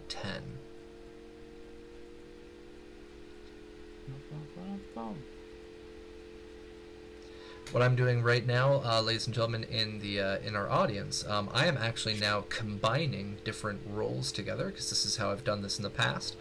We have somebody who's attempting to data mine, spending 600 eddies per day to get this done. And one of the great ways that you can do this, if you have this information already prepared in the background, is you can actually go to your media. And by going under the media, you can use that as your information table. There we go. So we've got a 3, a 3, a 4, and a 1. All right, so for the first week, they were able to hack in, and they were able to get some typical information. They were able to find out that Metacore itself is pre-war. They're pre Fourth Corporate War. And from there, the information that they're able to source to you is that they were, of course, part of the Nomad Council. They were the leading military contractors for the different Nomad clans. And they frequently worked alongside places like Militech and Arasaka, as well as over in Europe. So they were an international corporate entity. Or, sorry, not corporate, nomadic entity. Mm-hmm. Second week, information they were able to find out is that after the Fourth Corporate War, from the Fourth Corporate War, what happened is that they were literally fucked up. They were sent down into South America, and from South America, what happened is that a lot of these people were left behind, and they had to start resetting up. And so the reset up kind of cut off their business ties and connections over to Europe.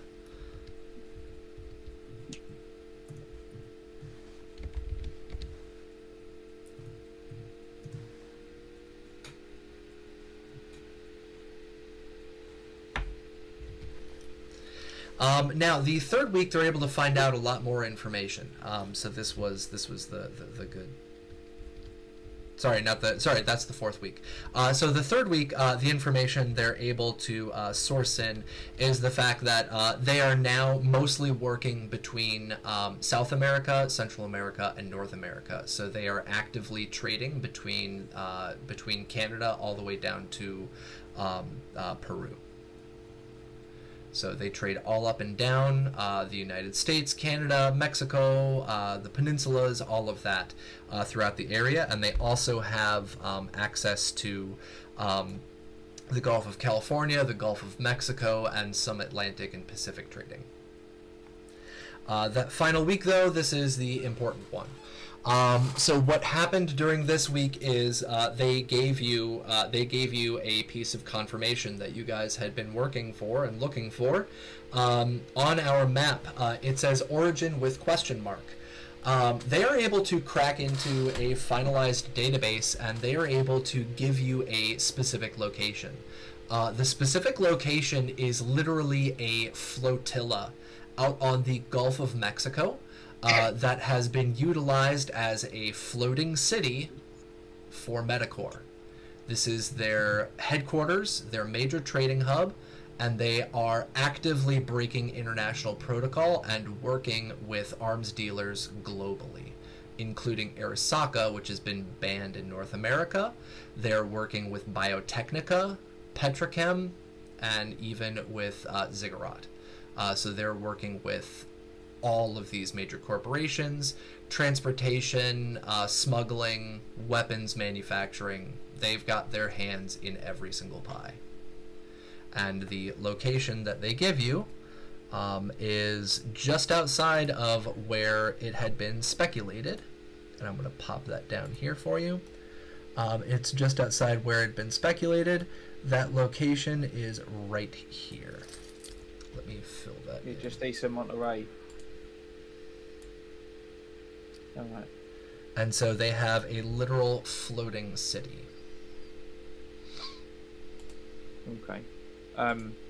Part of my payment to them I'd have given them agent addresses for the rest of the group. So all of this, once they collate all of their data, as well as encrypting it and send it to me, they'd have encrypted it and sent it to these guys as well. So everyone knows, everyone's up to date. Okay. So yeah, there you go. Metacore HQ is now. What did they find out about their potential links to cloning? So what I need you to do is, for me right now, I need you go ahead and for this one, this is the harder one. What is your luck roll? What is your luck? 2. Go ahead and roll me 1d10. Oh, there it is. A 1! Holy shit! There you go. Well, yeah, just like Vampire's doing. Fucking cheers! Congratulations. Like that. What information do you find out about this? They're able to crack into a heavy-duty database connected to Biotechnica. Biotechnica is actively working on a clone project. The clone project is under the guise of providing cloned body parts for hospitals. What they do is that when people go in to get their cloned body parts, they give a DNA test, they grow the part that they need. Biotechnica collects that DNA. And they are literally using it for body farms located in multiple different locations across the southern United States and Mexico. And one of the important pieces of information you find out is that, surprisingly enough, one of those locations was right down here, outside of Austin and San Antonio. So this seems to be a attack site for Metacore. It is also a clone site for Biotechnica. The information for what happened at that location you do not know, but it is a clone facility, and there was a listed quote-unquote attack that had been recorded by Bear. Oh, and they were attacked by Metacore, yeah? That's the only information is that you have Metacore event happening there. Bear never wrote down notes for what these are. He just put down markers. All right. Cool. So yes, you were able to uncover Biotechnica does in fact have a cloning program, and they are working with Metacore for transporting these cloned parts and cloned possible bodies.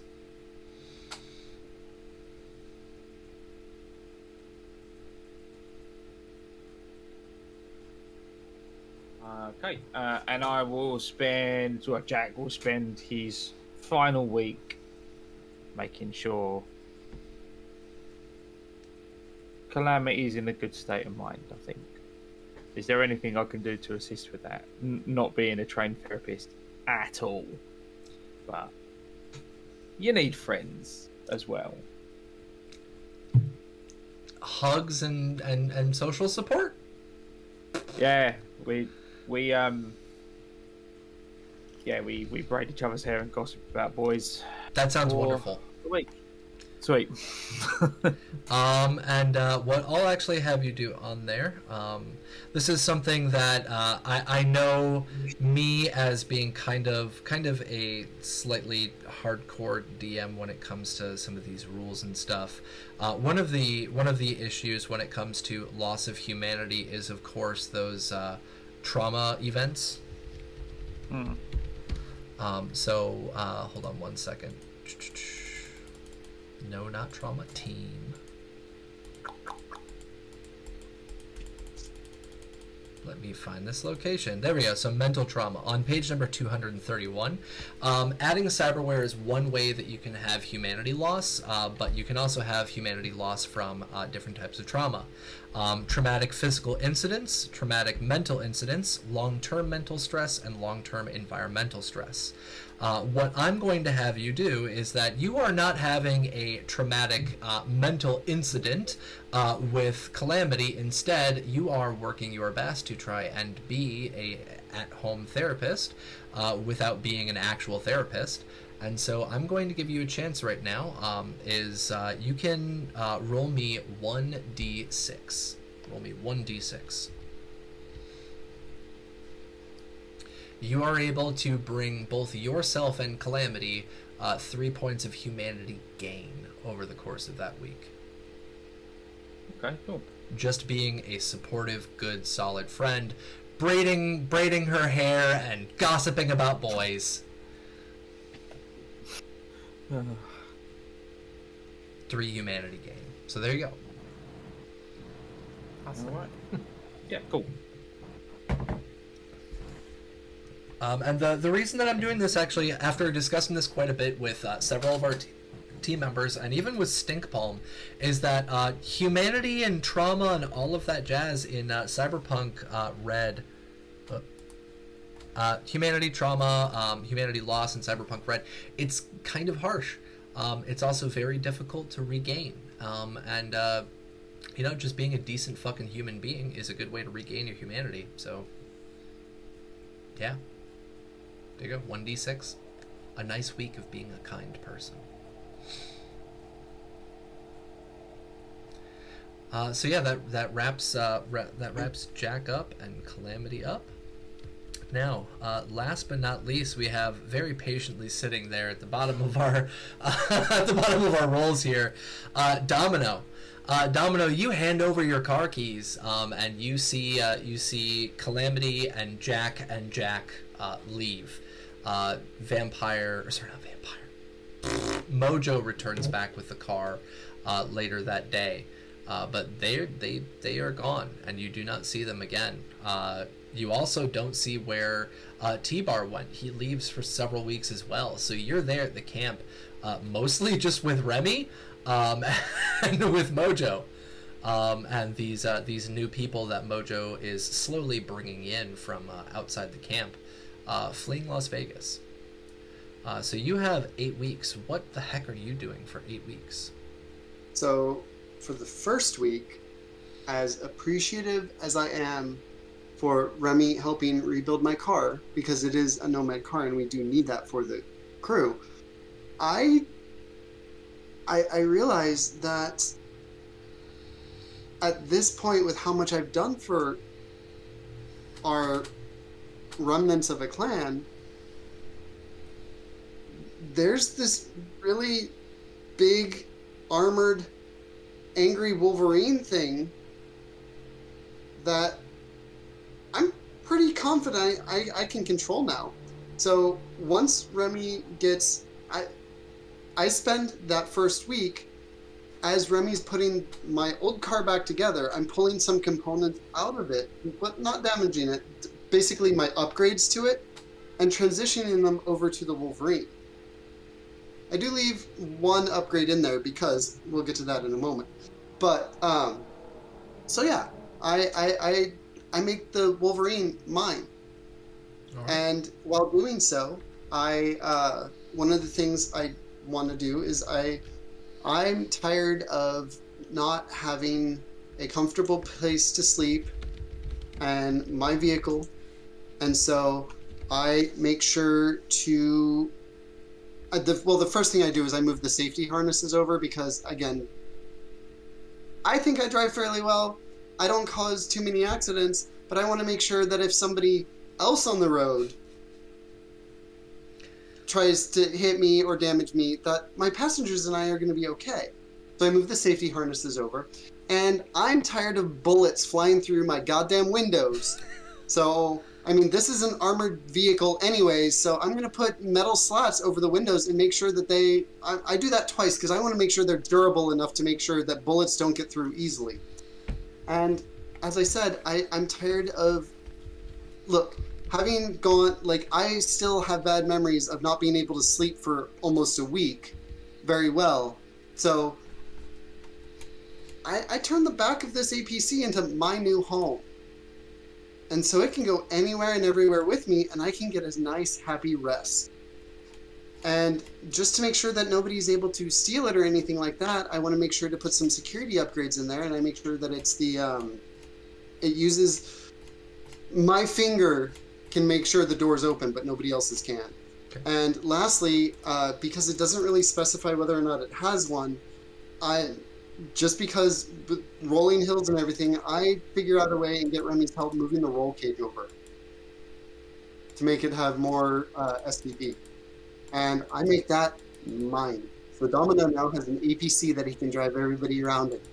And well, I'm going to figure out how to replace the rocket launcher on the turret since that wasn't there, but there's these awesome machine guns on the side, and I don't know how to use those, so I spend the first week after, or the first few days, the rest of that week after getting it fully put together, playing and learning how to fire machine guns like that.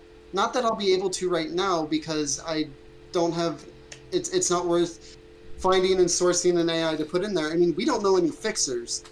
I mean, well, we know a fixer, and screw her because she and I are on bad terms right now, and I'm not going to deal with her anymore. And every other fixer that I know is gone. And well, I used to run these paths and make deliveries for fixers, so I knew a lot of fixers, and so I kind of know how that job works. And you know what? I think I'm going to try to figure out how the hell to be a fixer, because we are working on growing a family here, and it needs supplies, and we can't keep paying top dollar for it when we don't even have the top dollar to pay for it. So I'm going to figure out what the hell I can do. And so yeah, I'm going to become a Nomad fixer. And for the next, so the first week I spend moving all the parts over and making the APC mine. Yep. And then I spend the next 5 weeks,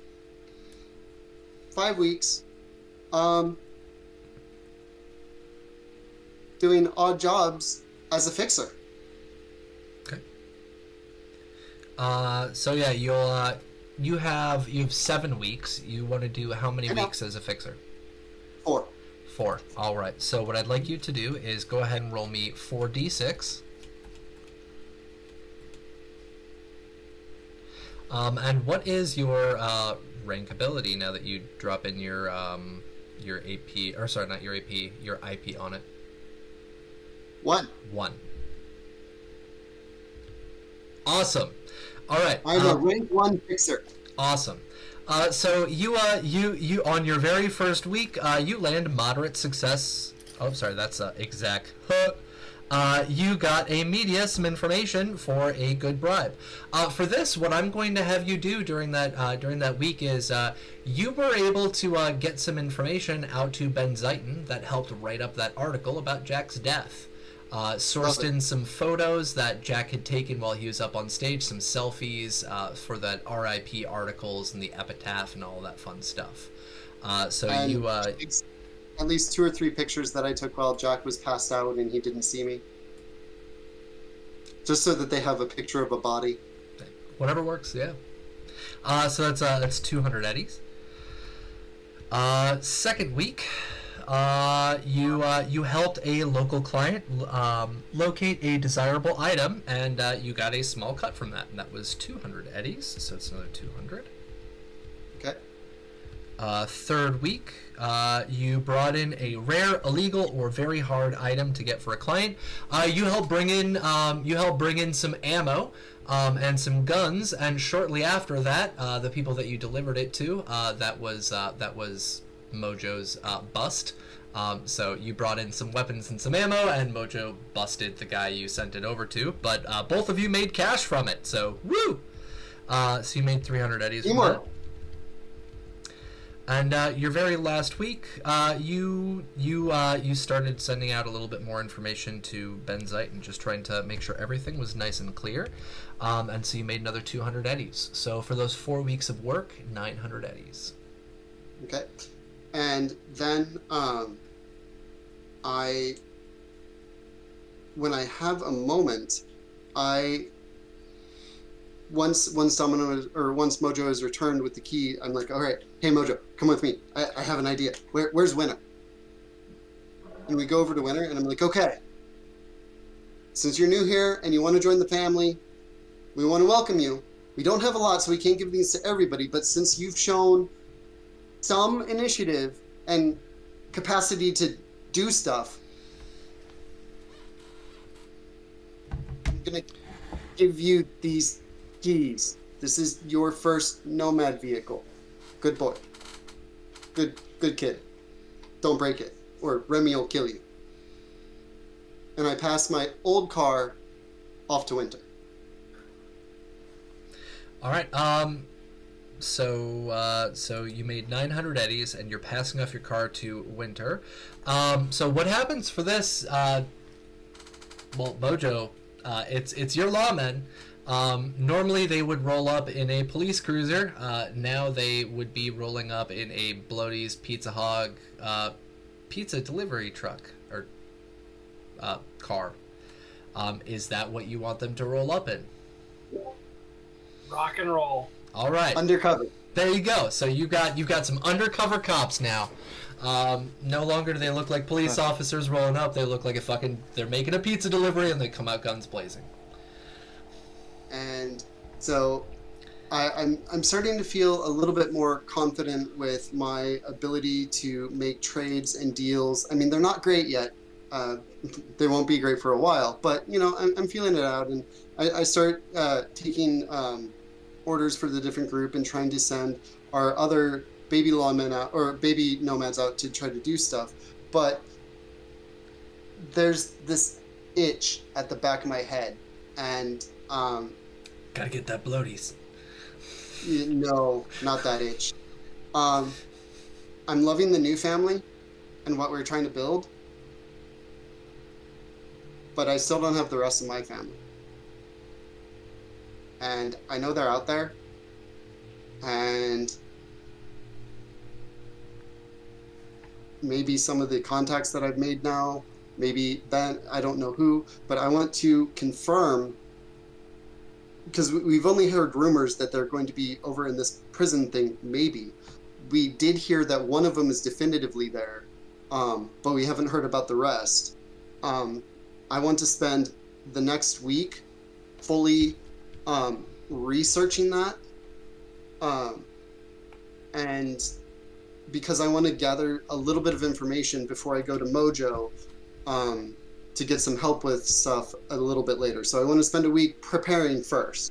And so that's what I'm going to do, is try to gather as much intel as I can before pulling Mojo into it. All right. So go ahead. Let me pull up our fixer on here. Operator, fixer, role, ability. There's a couple of different things that you're able to do. First is contacts. They represent who you can reach out to. You have reach for price categories. You have haggle for lowering price on items, and you have grease for your ability to blend into culture. Operator, rank 1. Your contacts are local honchos, gang lords, local neighborhood leadership. Your reach, you can get cheap and everyday items. Haggle, you can try getting a 10% discount.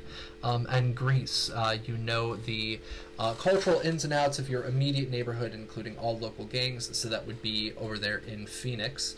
What I'm going to have you do is I'm going to have you roll a... for your contacts, see if you can get any information from them. Go ahead and roll a 1d10. You're going to add your operator rank to it, so it's going to be 1d10 plus 1. And then I'm going to roll against you. It's going to be an opposed roll. Okay. Can I use +2 from chat? Yes, you may.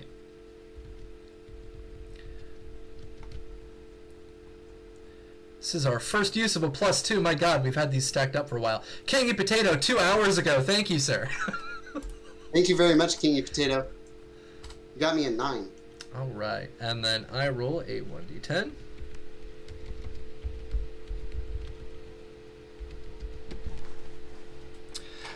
So you beat it. So you're able to find out some information over the course of the week. You get in contact with a local honcho, and they let you know that what they had done is they busted a bar. There was a bar that had a bunch of bikers there, so it was a biker bar. Sorry, lots of B's. Hold on.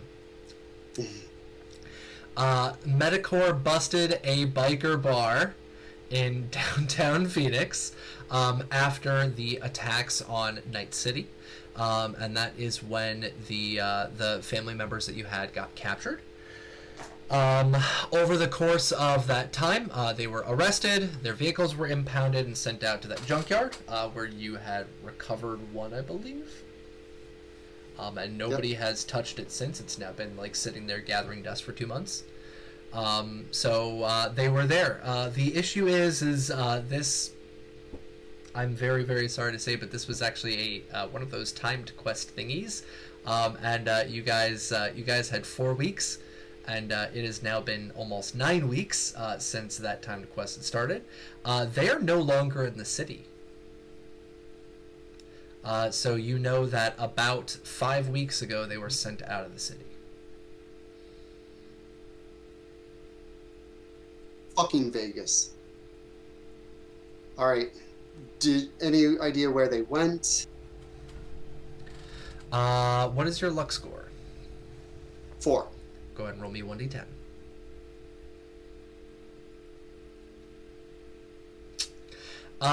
You know for a fact that they were sent over to Texas, but you're not sure where.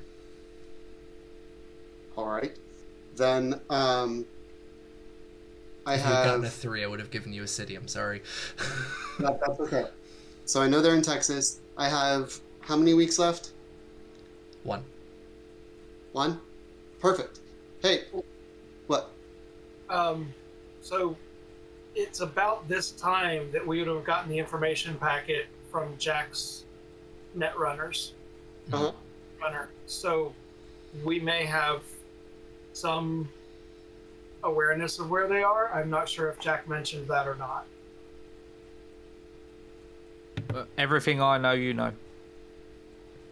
Okay, so we know something in Texas. We know Dallas. We know Dallas. We know our people. We know my part of the family is there. We know that 2 of our members are there. Hey, Mojo. I think let's grab Remy and T-Bar and let's go the fuck to Texas. I think the camp here is stable enough to be stable while we go get the rest of our family and keep our group together for once and check out my new ride. I mean, you know it. I mean, it's been here the entire time since we stole it way back in the day. But it's now mine. And there's a machine gun port there for you. And hey, Remy, there's a machine gun port over here for you. I do love the big guns. And T-Bar, you can fly. Yeah, shrug. Mojo will probably take his motorcycle just so that he keeps track of his own vehicle. Totally fair and understandable. Yeah, so this is the information you find out. They're out of town. They've been shipped out, over to Texas. You don't know where. But I know where the rest of our group is in Texas, or roughly, and we start heading that way. All right, so a lot of you are gonna collect the folks together and start moving. Yep. All right. I think we're maintaining this camp as base camp, and the Nomad, the family is staying behind. It's just the edge runners that are going. So you're gonna leave the camp there, and you guys are gonna go. Is there any benefit to leaving it there, or I mean, is there a reason why we wouldn't want to bring the people with us? Not necessarily. 'Cause if we bring the camp with us, we'd have, a place to stay. Yeah. Rent-free. Let's bring it, yeah. So hold on, there's an argument on both sides. I'm gonna let you guys know this right now. Number one, if you leave the camp there, you all as a group are less likely to get noticed while moving cross country. Because you are less likely to get noticed, when I ask you guys to start traveling, it's going to be an easier roll check to accomplish because you're going solos. If you move the camp, though, you guys will have closer access to your med tech that is in your camp that you don't have access to normally.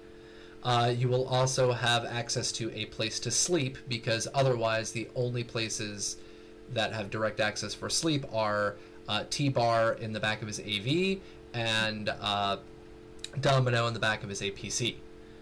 So it would simplify sleeping conditions and living quarters. Otherwise, if you guys are camping, you have to make those DV rolls again for those endurance checks. And if you don't want to make those DV rolls, you would have to spend money on housing inside the city. So there's arguments on both sides. What do you want to do? Do you want to bring the camp with? Do you want to leave the camp there? Let's bring it with. Yeah, I'd like to vote for that. Yeah. So Yeah, I don't see any real benefit to leaving it there. Okay. Yeah. The benefit would have been easier checks for traveling. Yeah, but I want to get in fights on the road, so I mean, to me, it's not that big of a deal. Okay. So what route are you going to take? Are you going to follow the main roads? Are you going to go off-road? How are you going to do this? How are you going to travel? Off-road. All right, so somebody want to go ahead and open up a freehand drawing tool and give me a route that you want to take. Part of that would depend upon. Don't do that. Part of it would depend on how we're packing all the people into the vehicles that we currently have access to. Right. So I know the former Domino car is off-road capable and not a problem. The APC flies, so it's off-road, no problem. My motorcycle is off-road, so that's no problem. I'm assuming the APC is off-road by default, and if not, you installed the upgrades, but I don't know. So it depends on else we have available to move all of these people on whether or not we need to be on the road. So you guys are, you have a total size, including the 4 of you, you have a total size of 29. Or sorry, was it 29 or 39? 39. You have a total size of 39. Yeah. When it comes to this, this is something that we're just going to kind of meta-y hand wave, is that since you have nomads in your group, the other nomads in your group have vehicles. They have access to cars, they have access to trucks and stuff. At this point... They've been on their own salvage binge. While we were doing our thing, they would find vehicles and fix them. And so they have hodgepodge ones to get us from point A to point B. Yeah, you are literally a anarchist Snake Nation clan. There's people have their vehicles. If you've ever seen Wasteland Weekend, that it looks like that. So, Not yeah, quite we Mad can Max. Not quite a caravan. So you don't have to worry about people being transported. They've got vehicles. Cool. So purple will be my suggestion. I see nothing. I'm working on drawing it now. Okay. I was like, huh?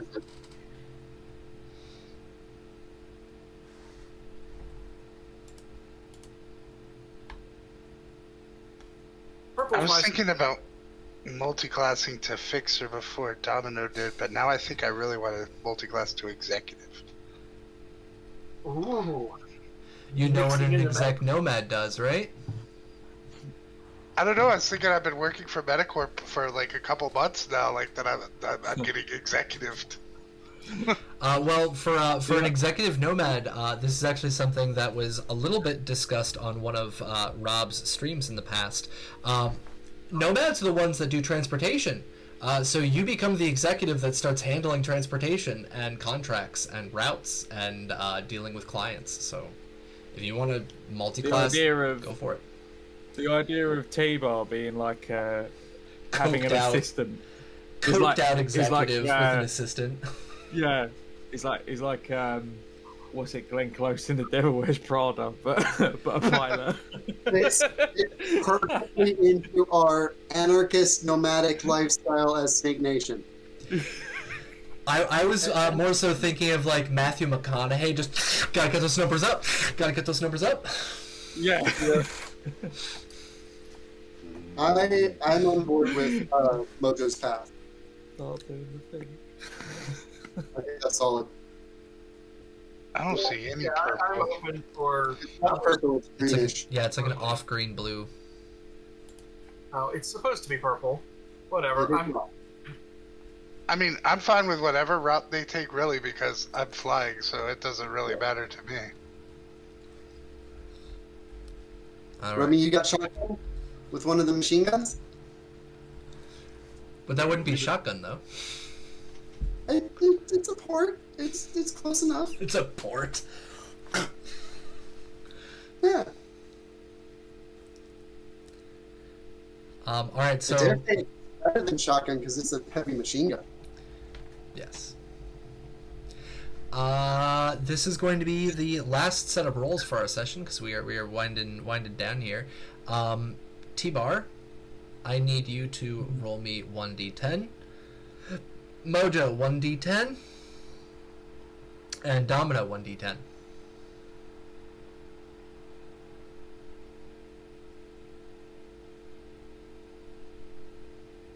Okay.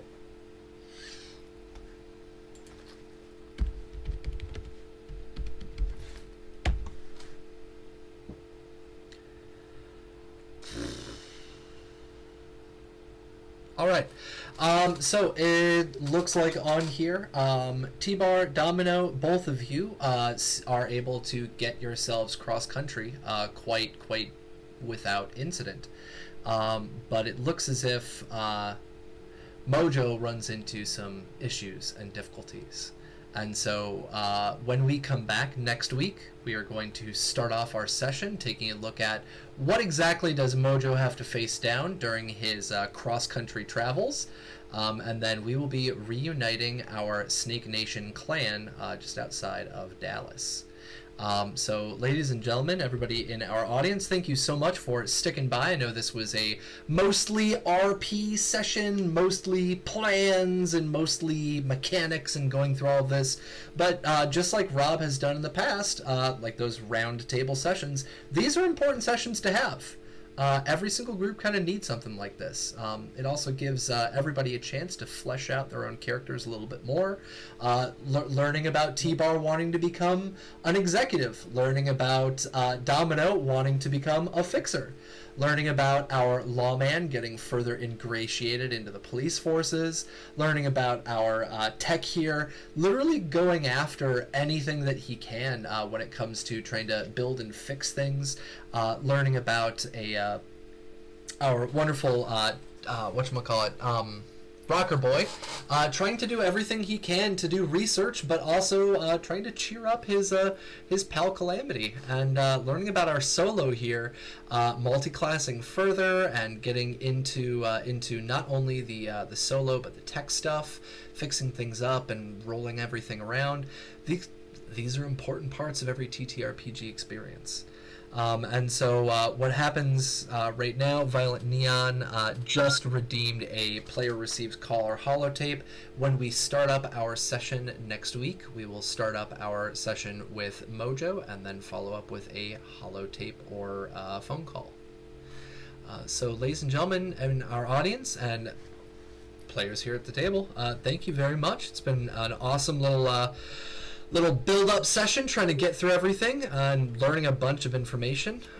So what we're going to do now is we're going to outro ourselves, and from there we are going to move on into our week.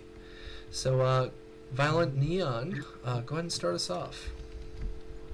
Hey everybody, I am Violent Neon, your resident nomad who is apparently trying to learn how to fix things. And when not Saturdays, you can find me in Cybernation Uncensored's Discord as Violent Neon. Thank you. Vampire. Vampire Bites, playing Mojo the Lawman Nomad. You can find me here every Saturday night doing that. Friday nights you can find me watching the Fallout game here usually. Other than that, you can find me all over Twitch. Watching other people's streams and hopefully running my own soon, and you can also find me in the Discords. Awesome, thank you. And I hope Apollonius here gets in contact with you. We got to get those games running. John, go for it. Yeah, I am John. I played your busybody tech Remy Johnson tonight. You can find me lurking over on the Cybernation Uncensored Discord as Johnny Drop. I'm here every Friday and Saturday evening. In the chat is Other Sandman 3096. And if you'd like, you can go ahead and check out my SoundCloud at Arxon. Awesome. Hopefully got some new projects coming soon. Looking forward to that. I kind of dropped some spoilers yesterday. I'm sorry about that. For anybody who did not catch our Fallout stream, our wonderful Rob Mulligan has reached out, and we're looking to see some rap tracks being dropped on some bars that Johnny's going to be dropping. So should look pretty interesting and should sound pretty interesting. Looking forward to it. Raven, go for it. Hey everyone, I'm Raven. Had the pleasure of playing your solo / tech tonight, Calamity. You can find me all over the internet at Doña Tracy Cuervo. Thank you. Thank you. Chuggy.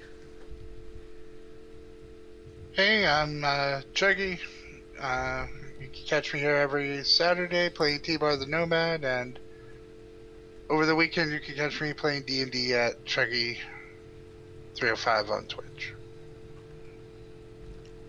Awesome, thank you. And Mark.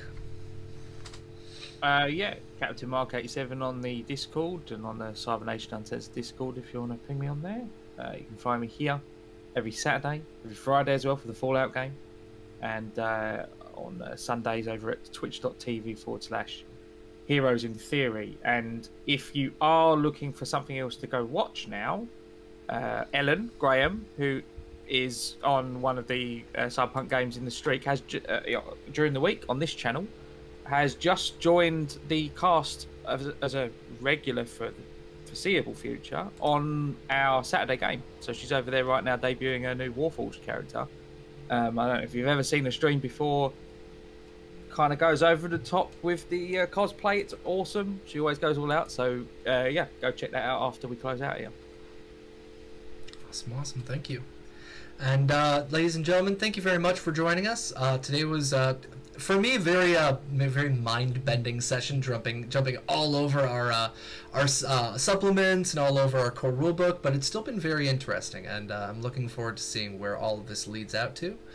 So thank you for joining us. Hopefully you've enjoyed some of the quiet music in the background. I know we didn't have a bio break, so it's just been quietly playing in the background while we go. Music today has been brought to you by Outworld Sounds Helix Code and Base Ape Records. You can find our supplements and our write-ups over on cybernationuncensored.com, and you can check out my other links at my link tree there. I hope all of you have a wonderful week.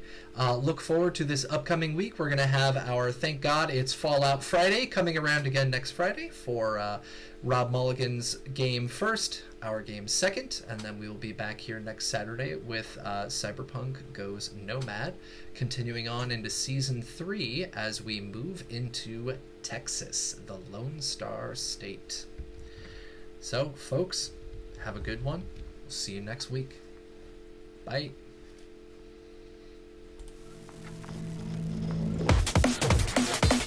Cybernation Uncensored.